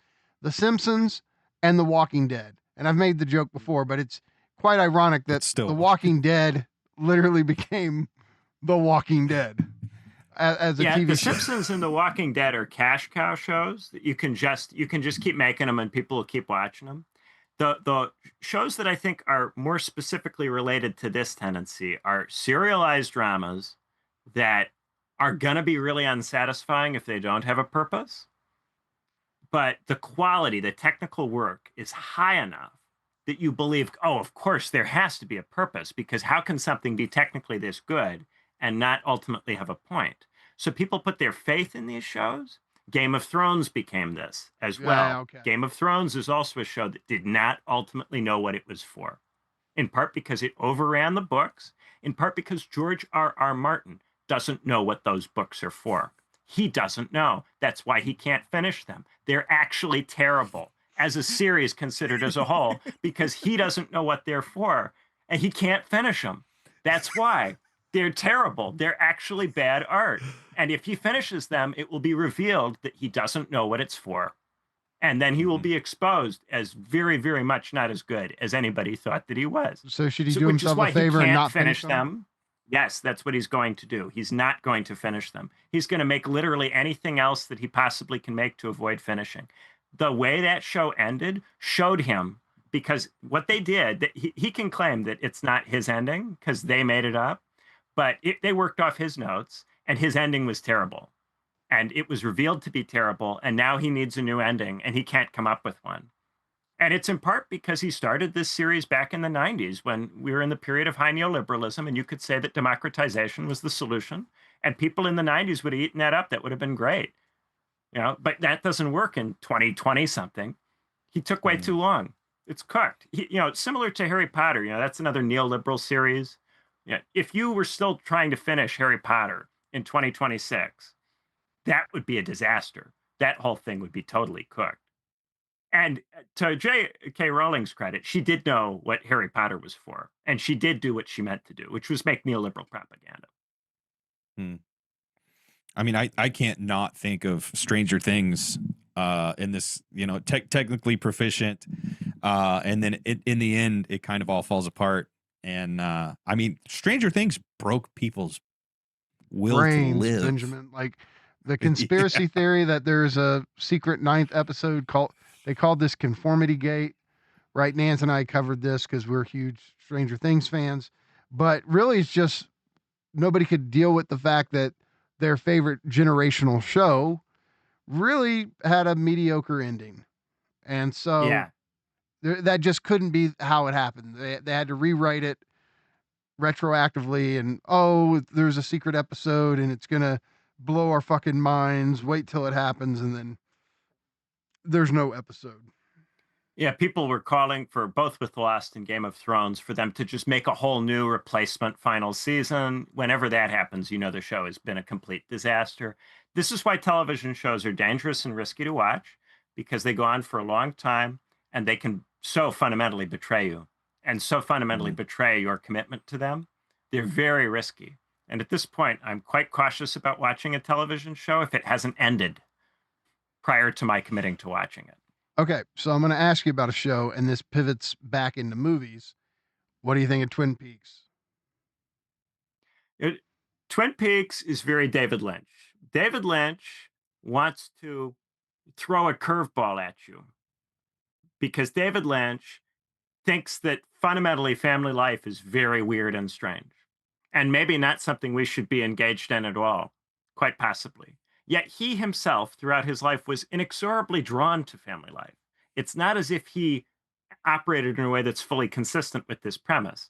he had family life while at the same time finding it disgusting and disdaining it. So he had this conflict within himself about family life. And he continued to have a family and be, in many ways, a relatively conventional person, while at the same time making these films about how fundamentally bizarre and othering the family is as an object.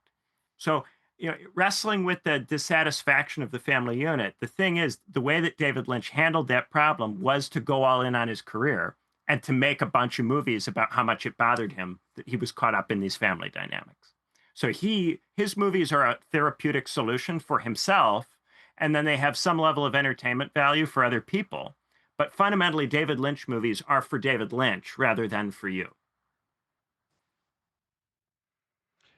So, okay. So, cards on the table. Yeah, Nance and I are huge David Lynch fans. Twin Peaks, I mean, I can't tell you how much I've loved the show over the years. And I hope they leave it just as it is. I do not want anybody to think that they come along. Like you said, I mean, for good or bad, however you view it, this is a Lynch thing. I don't think anybody can make a sequel series to Twin Peaks, a season 4, right? And do it any justice. If there's someone who's done the crazy auteur thing, the insane movie thing, just his whole career, every movie has been that kind of movie, it's been David Lynch. Yeah. I mean, do you have a favorite Lynch film? Ooh, do I have a favorite one? I don't know if I have a single favorite David Lynch film off the top of my head. I'd have to think about that for a while. Okay. That maybe we can do a whole episode one day on David Lynch. I'd love to do that. I mean, look, Todd McGowan, I mean, he wrote the Lynch book from, this psychoanalytic perspective. So I don't know, maybe the four of us could talk David Lynch one day. That would be cool. Okay, so I guess with what's going on with films right now, Martin Scorsese has said that, Marvel kind of ruined movies. And I have not heard what you think of the MCU, the Marvel Cinematic Universe. And look, these are movies I've had a blast with since they started, starting with Iron Man, because a close friend of mine, this was kind of one of our ways to find, make a reason to see each other and hang out because we're both busy. But we would go to every single one of these. We kept up all the way, to Endgame and I think Spider-Man No Way Home. And then that, when all the series started on Disney Plus, we couldn't keep up. But there was a way where I was part of this Marvel thing. I really loved it for just the fun factor. I never went to these Marvel movies looking for any philosophical depth or anything. But I guess my question is, do you think they have harmed movies? I don't think that the Marvel movies are responsible for that. If you were first, you could, I think, very clearly say that the Christopher Nolan Batman movies are the proximate cause of the whole superhero thing. Not the Marvel movies, but the Nolan Batman movies. The Nolan Batman movies are pseudo-intellectual films that cause people to think that superhero movies could be deep. They're not actually deep films, but they tricked people with regard to what superhero movies are. So people started going to these Marvel movies and treating the Marvel movies like they were going to Christopher Nolan films, and that they were attributing to the Marvel Cinematic Universe a bunch of philosophical or theoretical depth. This made these movies very repugnant and repulsive to people because when you present a lowbrow movie as a highbrow movie, it really aggravates people who care about art. It's very annoying. And the superhero movies were misclassified, beginning with the Nolan Batman movies, as if they were something other than just lowbrow films that push quite straightforward narratives, that tell you in a very didactic way how to live and what to be committed to. They're like the Fast and the Furious, which are again, very didactic and straightforward and plain. The Marvel movies, if viewed as that, are not terribly offensive. They're just, normal, lowbrow, telling you how to live movies. The issue is that because of the Christopher Nolan thing, they are presented to the public as if they're more than that, or as if you're supposed to care about them in some further way. They're not like the Star Wars prequels. They don't have that kind of deeply idiosyncratic, crazy energy to them. They're much more straightforwardly a commercial product, an entertainment product. They work a lot like sports in that you can talk to almost any sort of lowbrow, working class, ordinary person about Marvel movies in the way that you can talk to them about football. It becomes an easy sort of conversation for people. So if you become your whole identity is negating the Marvel movies, this is a way of trying to be snobbish and to negate things that ordinary people like. At the same time, I understand specifically auteur film directors being really annoyed by these movies because these movies were used in arguments with studios to try to force them to do things that they didn't want to do and didn't think were interesting. Because these movies were dressed up as if they were artistic films, they were used in conversations with people who were trying to make real art to try to tell them what to make. And this really ticked those people off. And I think very understandably, the whole superhero thing was completely misclassified in our culture. It was treated as if it was something other than what it is, and this has caused endless confusion. People want things from superhero movies that they cannot possibly deliver on, and also people keep expecting Christopher Nolan to be an artist, and he's never been an artist. Christopher Nolan is a maker of mass entertainment slop. He is not an intellectual. He does not even make middlebrow films. He's actually extremely simplistic in his approach. There's no high horizon with a Christopher Nolan film. It's not like Francis Ford Coppola. It's not like Scorsese. He's not in that class. He's not that kind of director. So he is continuously misclassified and misunderstood, which leads to endless culture wars around his films. Oppenheimer and Interstellar, these are deeply stupid movies that do not have anything interesting to say. But for some reason, we're going to have a biopic about a nuclear scientist directed by Christopher Nolan. We're going to have a classic, film, classic story of Odysseus, and we're going to have that be directed by Christopher Nolan. It's completely inappropriate, but it's because those Batman movies were completely misread by the culture and treated as if they were high art or, even middlebrow art. They're not even that. So tell us what you really think about Christopher Nolan, Benjamin. I don't blame him. He was misclassified, and he was misclassified because he entered into a cultural environment where people were trying very hard in the 2000s to take mass culture seriously.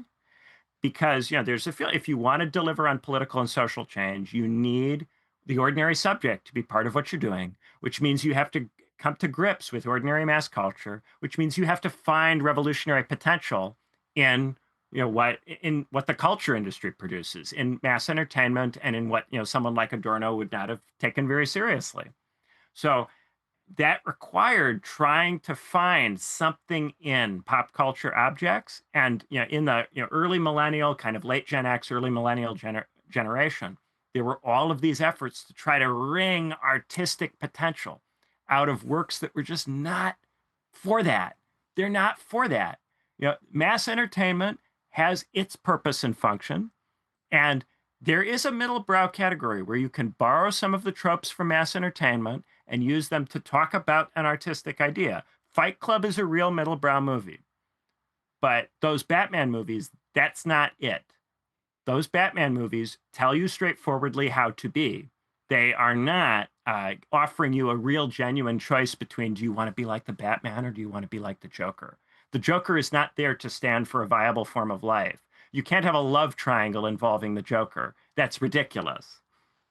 To say, are these two real options, you would have to say, could you actually have a love triangle movie with these two characters and they would be plausible? What if you're Harley Quinn? Yeah, you're. Then they try to force it with Harley Quinn, and that does not work. That is a misrecognition of what the Batman universe is. Okay, so here's the thing. There's something unique though with The Dark Knight. Like you sit there and you go, okay, out of Nolan's films, I feel like that's the one that really captured people's imaginations, hearts, however you want to say. Would it have done it without his performance as the Joker? This iconic performance. If we subtract Heath Ledger from this, does it have this status? Because to me, when I find myself, if I do want to rewatch The Dark Knight, it's really just to see Heath Ledger as Joker. Yeah, I think a similar kind of argument can be made about other great villains in mass entertainment movies.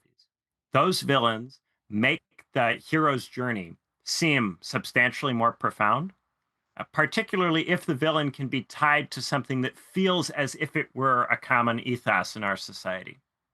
You know, Darth Vader seems to have some kind of relationship to something that exists, even though if you start looking for who are the people who are like Darth Vader in society, and people do this with Palpatine, and it's really cringe, where they start going, oh, Dick Cheney is Emperor Palpatine, in the 2000s. Yeah, and they try to force it. They try to say, no, the villain in the cartoon, superhero, kind of didactic movie corresponds with something out there in the world. It doesn't really work if you actually try to look for it. But people do this, and they do it because in terms of the technical correctness, Heath Ledger does a technically superlative job in that specific role. James Earl Jones does a technically superlative job as Darth Vader. The costumes, the aesthetic, the way they're shot, technically that's all correct.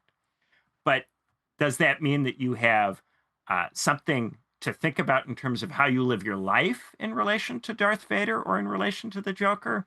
Not really. You kind of have to force it. Now, 14-year-olds will force it because when you're 14, you really want the lowbrow movie to be deep, and you try to make it deep. You try to turn it into art because you're not mature enough yet to actually sit there and watch Ikiru.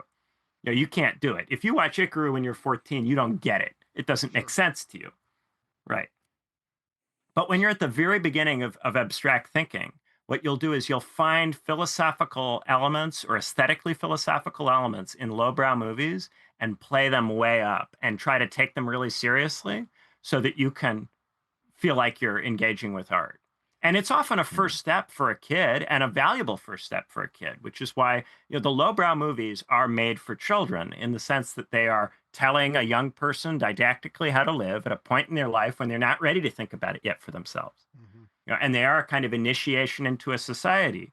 And they might be an initiation into modernity and capitalism and liberal identity politics or other things that people don't like or wish we didn't have.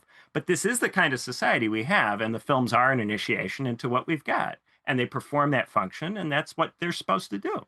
In this kind of society, that's their role. So here's the question.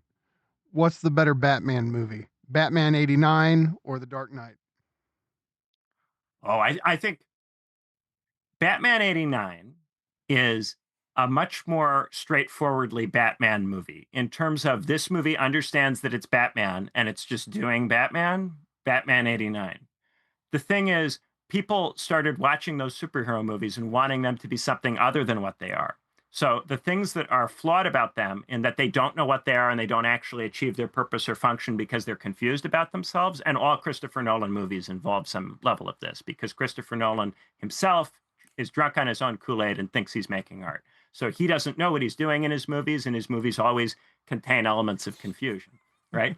But the audience bought it. The audience went with his fantasy of who he is in The Dark Knight, and so the audience doesn't recognize the badness of the movie. It's unable to come to grips with the sense in which the movie is a failure. It's a failure as a superhero movie. The Marvel movies are a little bit more self-aware. They're a little bit more aware that they're superhero movies, and therefore they are overtly dumber. That's not necessarily a problem. In some ways, that's more true to what they are.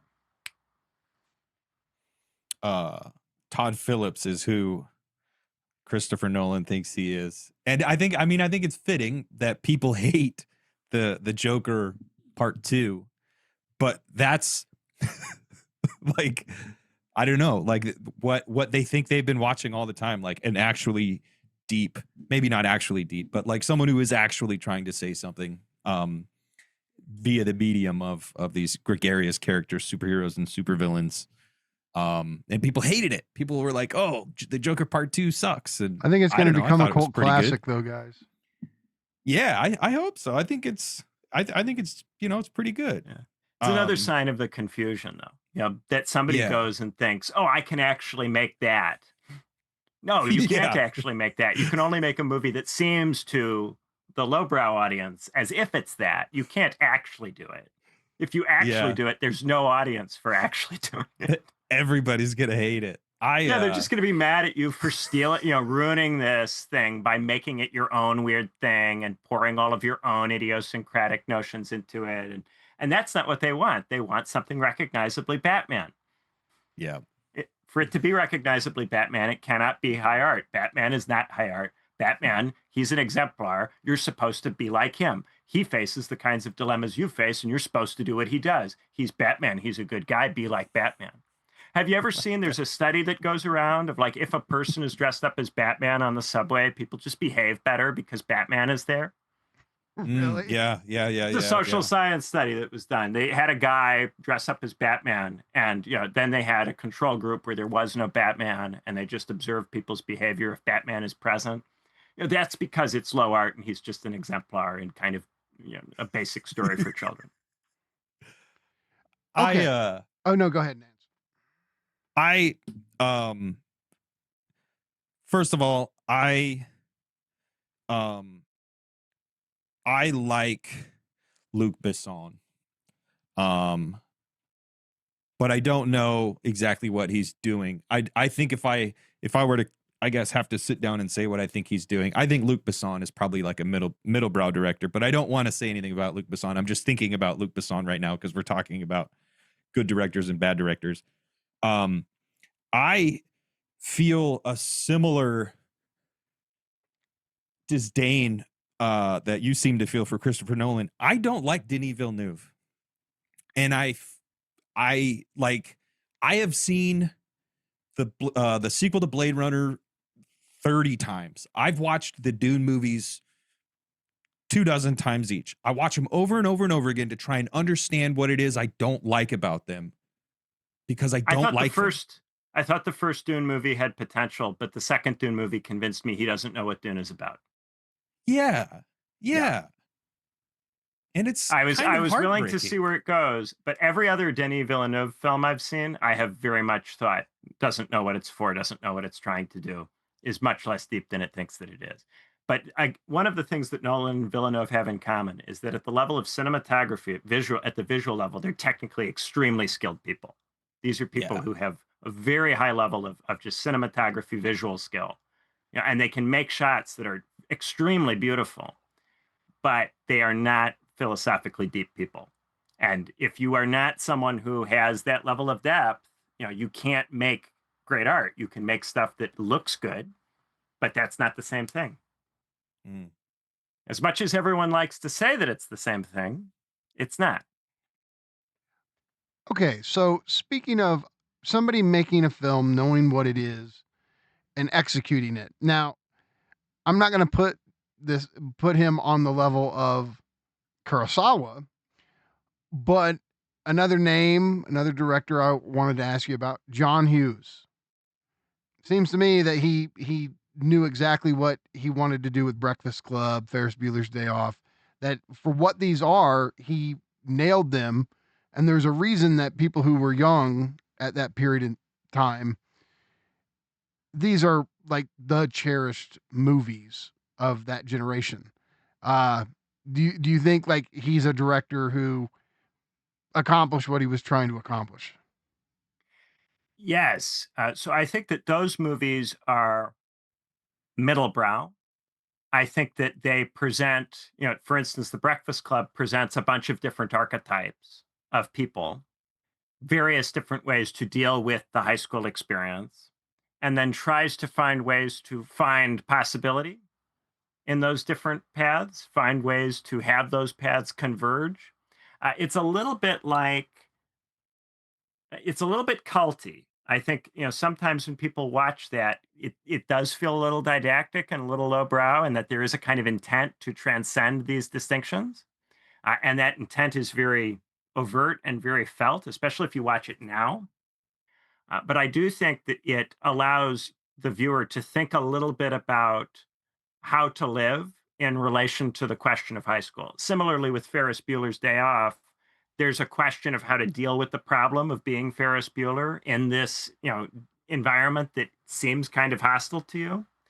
Freaks and Geeks would be another show kind of in the same space for me, and that there is an awareness of multiple different ways of trying to get through this difficult experience, multiple different paths. You can think about how you might relate to these different paths, and it's not obvious which one is the correct one or the one that is normative.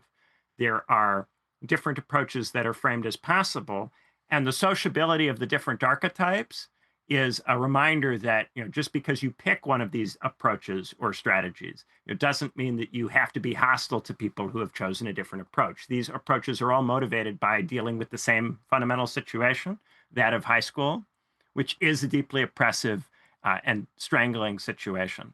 I think that those films are better than the lowbrow high school slop films that are about making you feel like high school's great and just celebrating how wonderful it is. Those don't take seriously the problem of youth and just try to convince young people that if they're not having fun in high school, they're wrong. And I think those films are a little cruel. And some of them will do a kind of fake that direction and then come home. So they'll go, oh, this girl's having a hard time, but all she needs is the makeover or the new friend or the boyfriend, and then it'll be great. There are a lot of those kinds of high school movies that fake at dealing with the problem of high school, but then don't really do it. One that I thought was particularly sharp when I was a kid was Perks of Being a Wallflower, which I haven't watched in a long time, but I do think deals with the problem of being in high school, follows a character who tries multiple different strategies over the course of the film, has to wrestle with the inadequacies of multiple different approaches. They give him a little bit of a nice ending, though, at the end. They hand him a little bit of a soft landing. And all of those films that are still kind of for young people, there's a hesitancy to give the hard landing, because that if young people get too negative, young people are capable of really going off the rails and doing crazy stuff. So you got to give them a soft landing. They're middlebrow movies. You're growing out of the really stupid movie. You're getting to a point where you don't just need a 2D exemplar who tells you how to live. You're not just looking for a source of inspiration. You're looking for a particular way of living that's suitable to your specific problems and circumstances. That's movement in that direction. So, okay, this is a bit of a pivot, but I'm taking this opportunity to ask you stuff about films, related to films, that I haven't heard you talk about. So, in the 80s, I lived at this local mom and pop video store called Video Biz. And this place is like the holy of holies for me when I retroactively look back on my childhood with nostalgia, right? And it was a classic mom and pop video store. It was just movies wall to wall. And in the horror section, especially on the top of the racks where us young kids couldn't reach, that's where all the video nasties were. Now, we didn't call them that back then, but I wanted to take an opportunity to ask you what you think about the shock film. Obviously, the 80s with the video nasties. By that I mean Faces of Death, uh, Cannibal Holocaust. Like, there's a whole list of these movies, right? And the one thing they have in common is shocking content that is not appropriate for kids, and at the time, many argued was not appropriate for adults. So, my question to you is there a place for shocking films at a higher intellectual level? Are these just quick cash grabs? Oh, there's something shocking here. It gets people, curious. Obviously, this whole thing, prohibition eroticizes.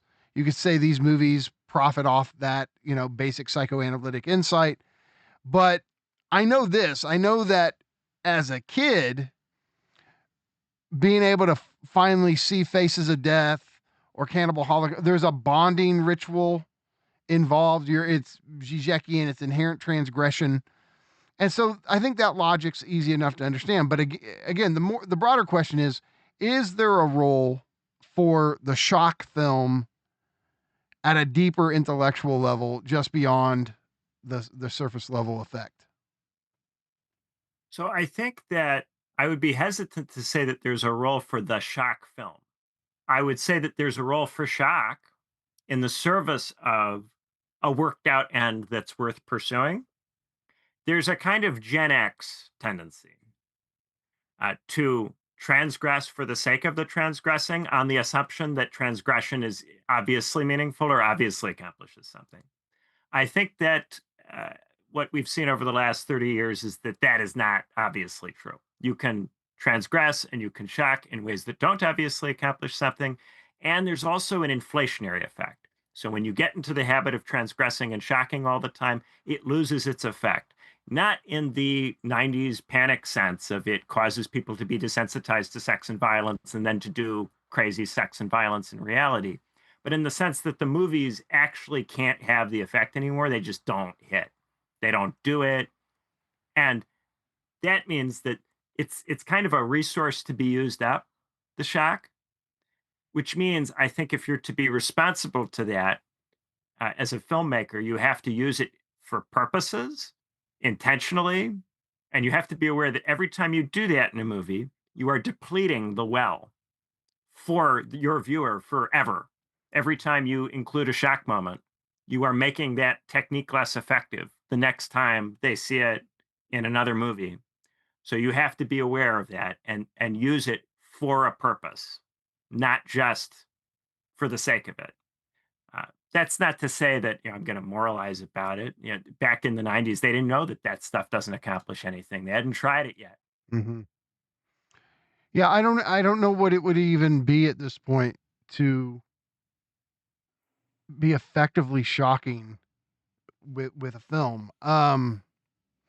Look, I mean, I saw all these violent horror movies, when I was a teenager, and so if I was desensitized, it happened there. By the time a movie like a Serbian film comes around, and I didn't get to see it when it was brand new, it took a while, but when I did, like, I find myself like laughing at it, even though, like, yeah, of course, this type of shit happened in real life. It's monstrous, right? But you become desensitized to a point where it's like, I guess my attitude by then was just like, oh, really? Okay. Where Yeah, the shock there's a is just so boredom and impotent. also feeling that it's adolescent. That the Right. person is doing it because they haven't been shocked enough times yet. And so they think it's a big thing to shock you. So Exactly. it seems to say something about the filmmaker that they think that it matters that it's shocking. So a lot of the time I'll see somebody do that and go, oh, they thought it was something to do that. There have been some films on the lack where Nina, who is a Gen Xer, has liked the transgressive scenes more than I tend to. I tend to go, okay, well, what was the point of that, though? What did it accomplish? Mm-hmm. It's got to accomplish something. And there are instances where it does. That's why I would never say that you should never depict sex on screen or you should never depict violence on screen. Of course, there are moments where these things can be effective, particularly if the way the sex happens or the way the violence happens contributes in some way to the message and the point of the film, where it's done in a thoughtful way. It's certainly possible.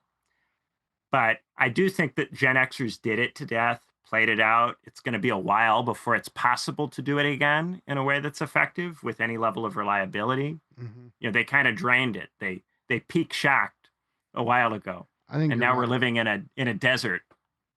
The desert of the real.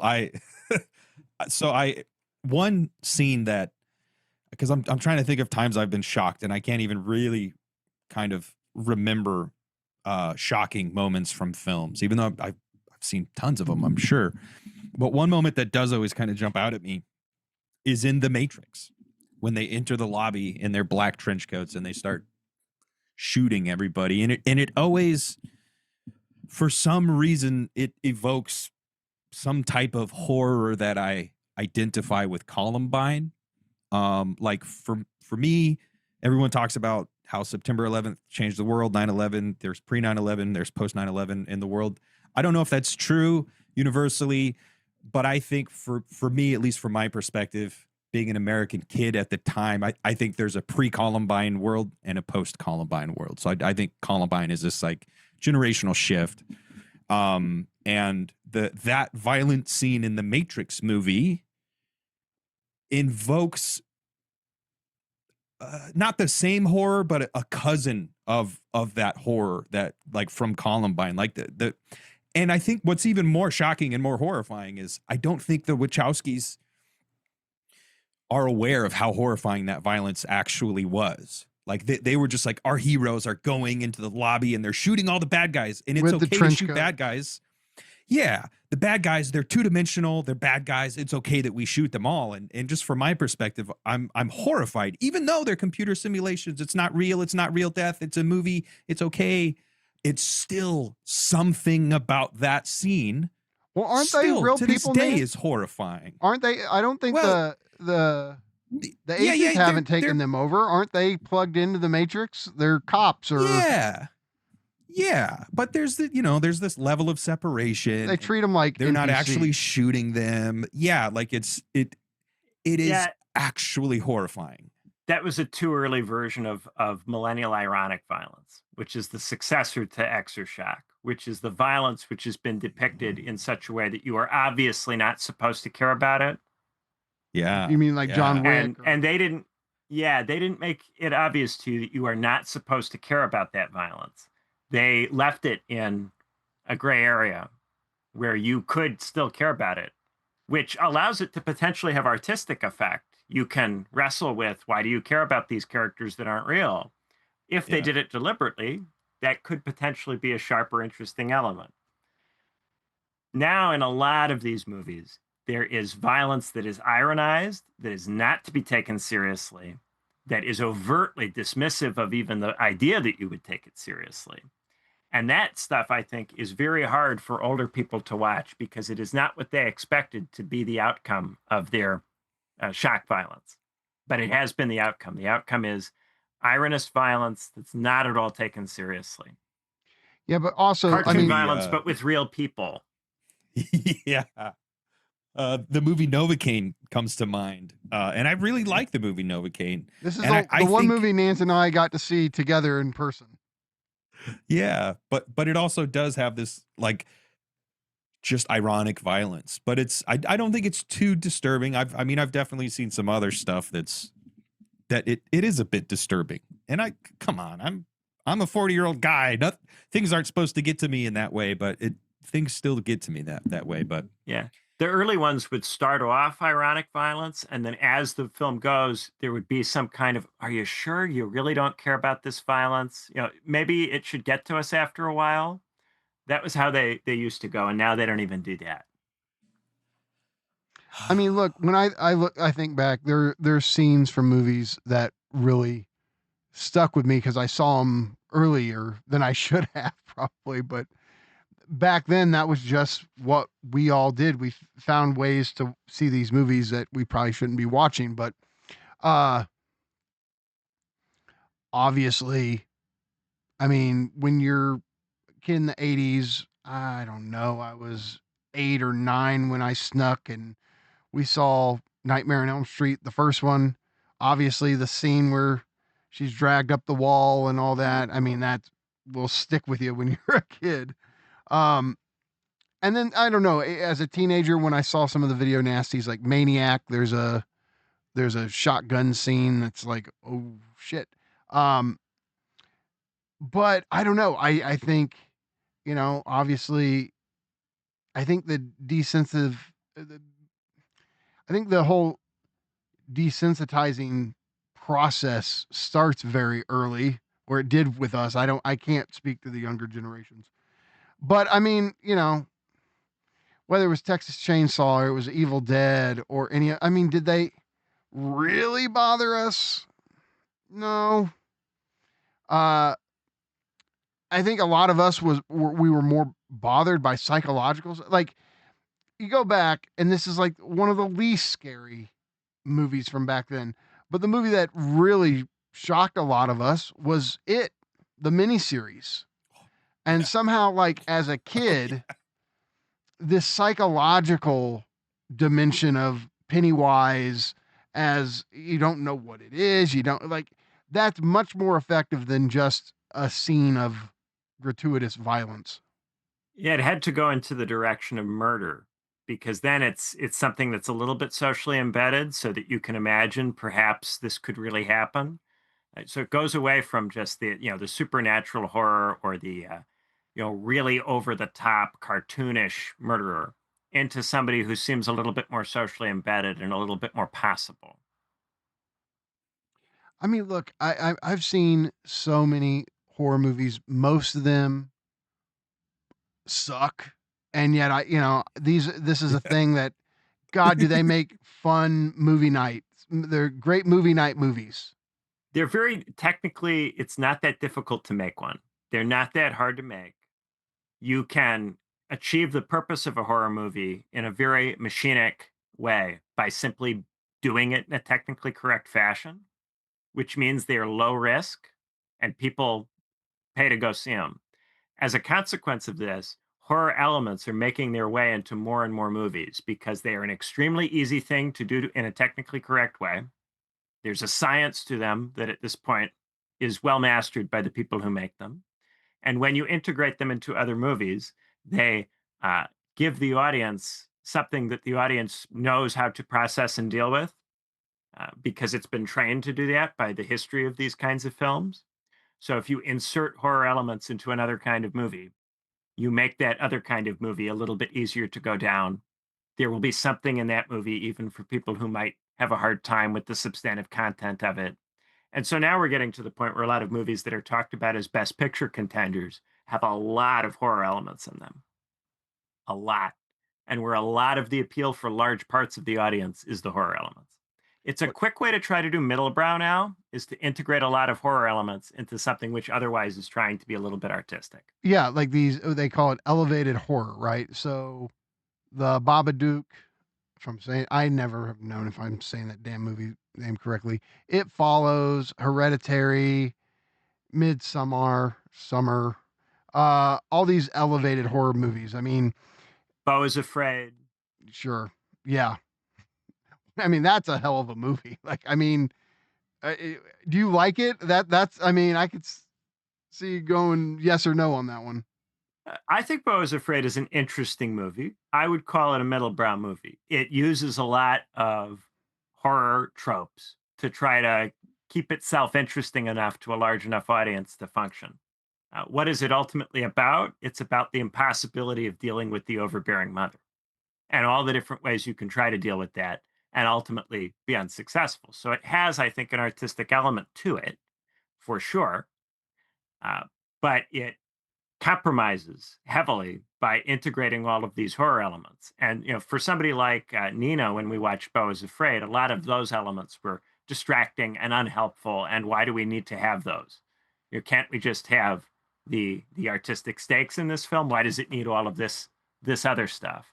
And the answer is it pulls in the sizable audience, which will come to it if it knows from the trailer there are horror elements. And everybody knows it's technically easy to do that. It's really easy, and people will respond to it reliably. So, what is a great horror movie?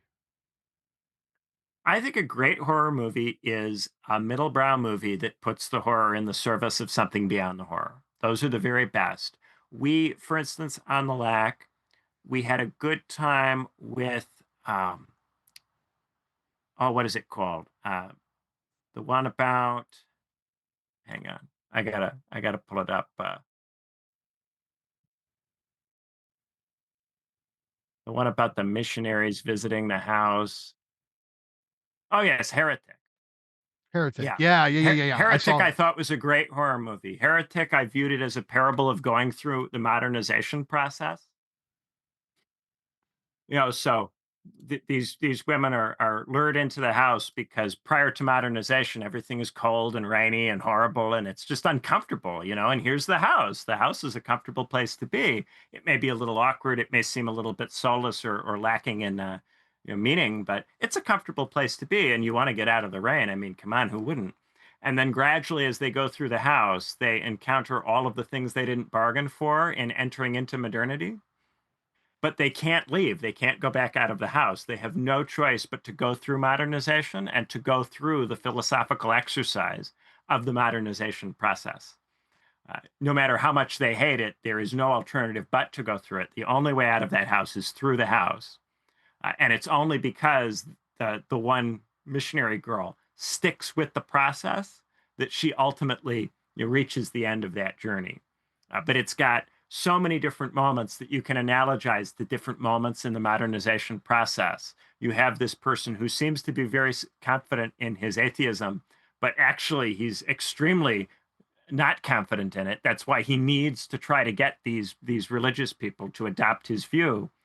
He's very, very much not confident in it ultimately. And conversely, they have this very naive religious perspective when they enter the house, and it's not at all possible to have that in a completely unvarnished form.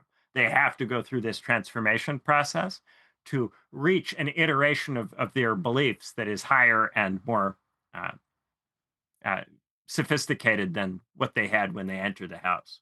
So that, I think, uses a lot of heavy horror elements, but it does use it in the service of making an artistic point.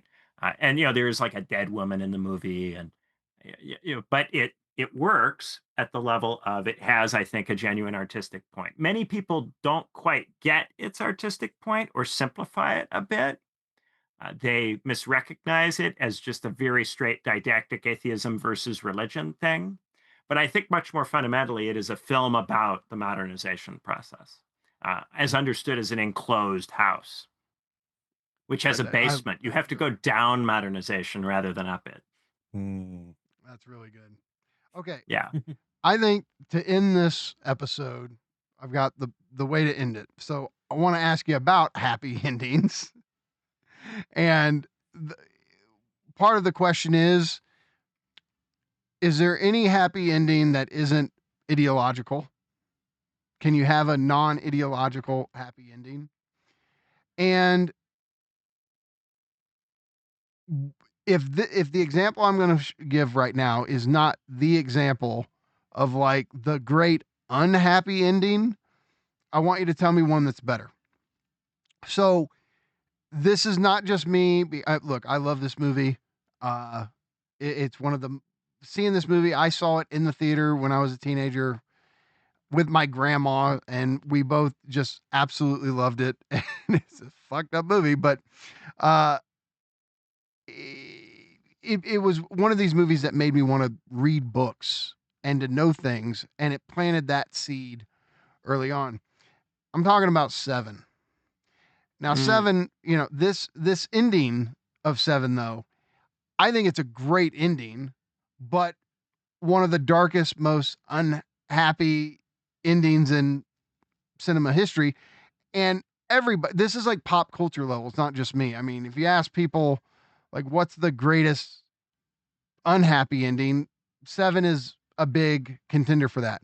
So, what do you think about happy endings? Can we have one that's not ideological?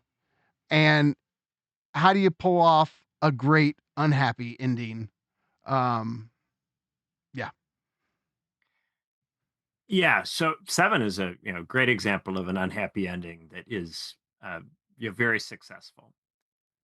I think that unhappy endings work at the level of art, but they tend to leave the audience unsatisfied. And there is a kind of audience member who expects to be satisfied upon leaving the theater. If you want to be satisfied when you're leaving the theater, you are not going to like an artistic film, because a truly artistic film can't end in a straightforwardly satisfying way. So part of the trouble is that there is a type of audience member who is hostile to art in the sense that the art must have a didactic kind of pleasant conclusion that would invalidate it as art if it contained that. So there's people that I meet who I recognize as this is a person who will not like a film that is artistic, just won't. And that person is cut off in some sense from art, which I think is sad. But if you have this mandate that there has to be a happy ending, I think it's pretty much impossible to watch a highbrow movie. It's possible sometimes to watch a movie that's middlebrow that will have an ending that lets the characters off the hook a bit often. You know, a middlebrow movie will end in a way that is not going to bring you down.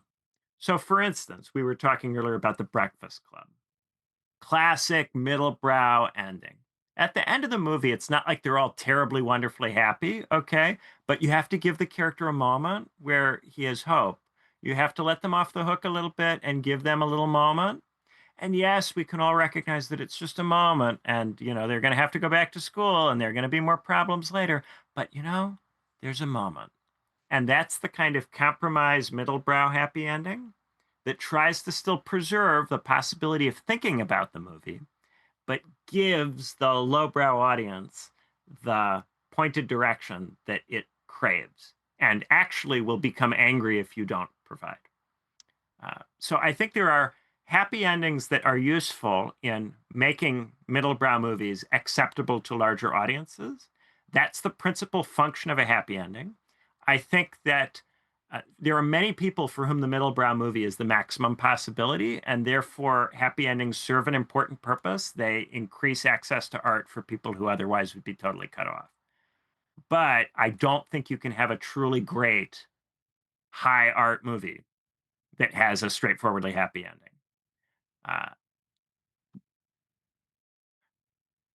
I'm going to test myself here. So I'm going to mention a movie that I really like that does have a movie that could be portrayed as a happy ending, and that would be Zorba the Greek. So Zorba the Greek's principal flaw, in my view, is that it has a happy ending that lets the characters off the hook, and that happy ending allows some viewers to miss the point of the movie. Right? So Zorba the Greek is a movie about a peasant who's not really a peasant. He's actually a proletarian laborer, but he's portrayed as if he were a peasant and a capitalist. But a capitalist who fancies himself as left wing and progressive and is a friend of the laborer. And he's actually someone who wanted to be a writer, wanted to be an artist, but has fallen into a situation where he has to run a mine, even though he has no real experience doing that because he's inherited it. Right? So he goes to this Greek island, and on the way, he meets this guy, Zorba, who is a proletarian guy. And the proletarian guy kind of likes him, you know, because he seems like an educated person who knows things that he doesn't know. And conversely, the Zorba, the proletarian, seems very useful, seems to have practical skills, seems to know how to do a lot of things. And the capitalist, he doesn't really know how to do any of this stuff. He's kind of reluctant to be a capitalist. So he wants, you know, the services of this guy. So even though they're each a little bit weird and each not very competent, they recognize the value of one another and want to help each other out. So the film might seem to be a film about a Legolas and Gimli pairing, a film about people from different backgrounds coming together, working together. The thing is, everything they do in the film is a disaster. Nothing that they try to do works out. They're the merger thesis gone wrong. And it's a very powerful movie, I think, for that reason. It shows the limits and failure ultimately of the merger thesis. But at the end of the movie, they let the characters off the hook. So after the terrible disaster occurs and all of their work and all of the money that they've spent turns out to be for nothing, they have this moment where they dance and sing together and act like, you know, it's no big deal. Even though, you know, the capitalist is now going to leave, he's going to go back to Britain because it's been a total disaster. He's failed. And the peasant is going to be left behind in Greece. And actually, this is the end of their cooperation. The film, by having them sing and dance and have a nice moment together, undercuts that and the harshness of it, and then invites people to go, but isn't it great that they tried? So it dents its own impact with the happy ending, which is typically what happens with a happy ending. However, because that happy ending is present, it allowed Zorba the Greek to be extremely popular with all sorts of sections of society. And the theme music to it, if you ever hear it, you'll immediately recognize it. It's in everything. It's extremely, extremely popular theme music. But few people know that it's from Zorba the Greek when they hear it. That movie is, I think, an excellent movie, but it makes this middlebrow concession at the end that does eat at my willingness to try to hold it up to, say, the same level as Ikiru. But that movie also has dark shock moments. There's a moment where a woman is treated as potentially implicated in the death of a man because she refused his advances, and the villagers on the island stone her. And the Zorba and the capitalists, they try to save her, because they're modern people relative to the people on this island. So they try to rescue her, but they can't rescue her from the villagers who ultimately do kill her. And this is kind of played a little bit as shock humor, a little bit for laughs. It's not totally taken fully seriously. You can take it seriously, but the film doesn't necessarily force you to take it seriously. Every time that these guys interact with women in the movie, it doesn't really work out, doesn't really go well. You can treat it comedically, you can treat it seriously. It's kind of nebulous. So that's a film that has a lot of elements that one might be critical of in principle, but I do think it's a great movie. I do think it's great, but it does have this happy moment at the end, which does undercut it. It does. But I still think it's a great movie, despite the fact that it has that happy ending. And there are lots of people for whom that happy ending is the memorable thing about the movie that they carried with them for the rest of their life. Cool. Fantastic. Benjamin, this has been great. Let's talk movies more often. And Nance, closing thoughts? Yeah, I don't know. I think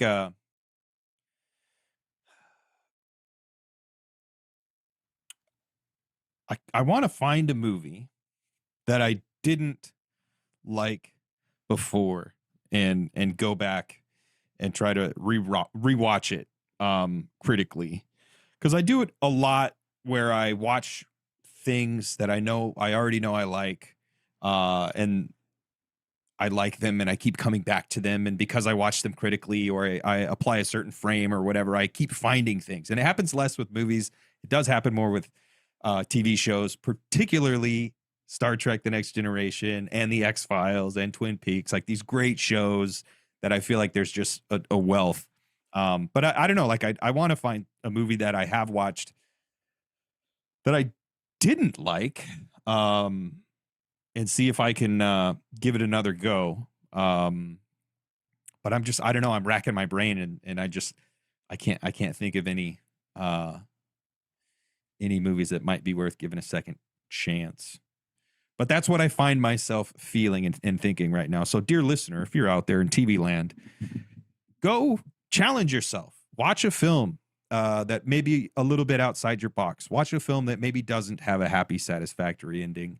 Watch a film that maybe makes you a little bit uncomfortable, but not just for the sake of making you uncomfortable, but for the sake of making you think about something, critically analyze something in your life or in the world in which you live your life, or things like that. Movies are great. Movies are wonderful. Movies can be these communitarian things around which we gather and share time with one another and create bonds. But they also can be art. They also can make you stop taking the world around you for granted. So they can be uncomfortable at times. They're not just supposed to be popcorn, spectacle, explosions, robots, bikinis, all that stuff. It's supposed to be art. Art isn't always supposed to leave you satisfied, folks. So, Benjamin, I feel like this just is obligatory. So, Why Theory, podcast done by Todd McGowan and Ryan Ingley, they always close by saying what the lesson is. And I feel like, without a doubt, the lesson for this has to be go watch Ikiru, right? Like that. Yeah, if you haven't seen Ikiru, of course. If you haven't seen Ikiru and you're over the age of 26, definitely. If you're under the age of 26, I don't know. Your frontal Breakfast lobe Club. has to fuse before you watch Ikiru. Awesome. All right, guys. Go watch Multiplicity. If you're under 26, watch Multiplicity with Michael Keaton. Where'd that come from? I don't know. Okay.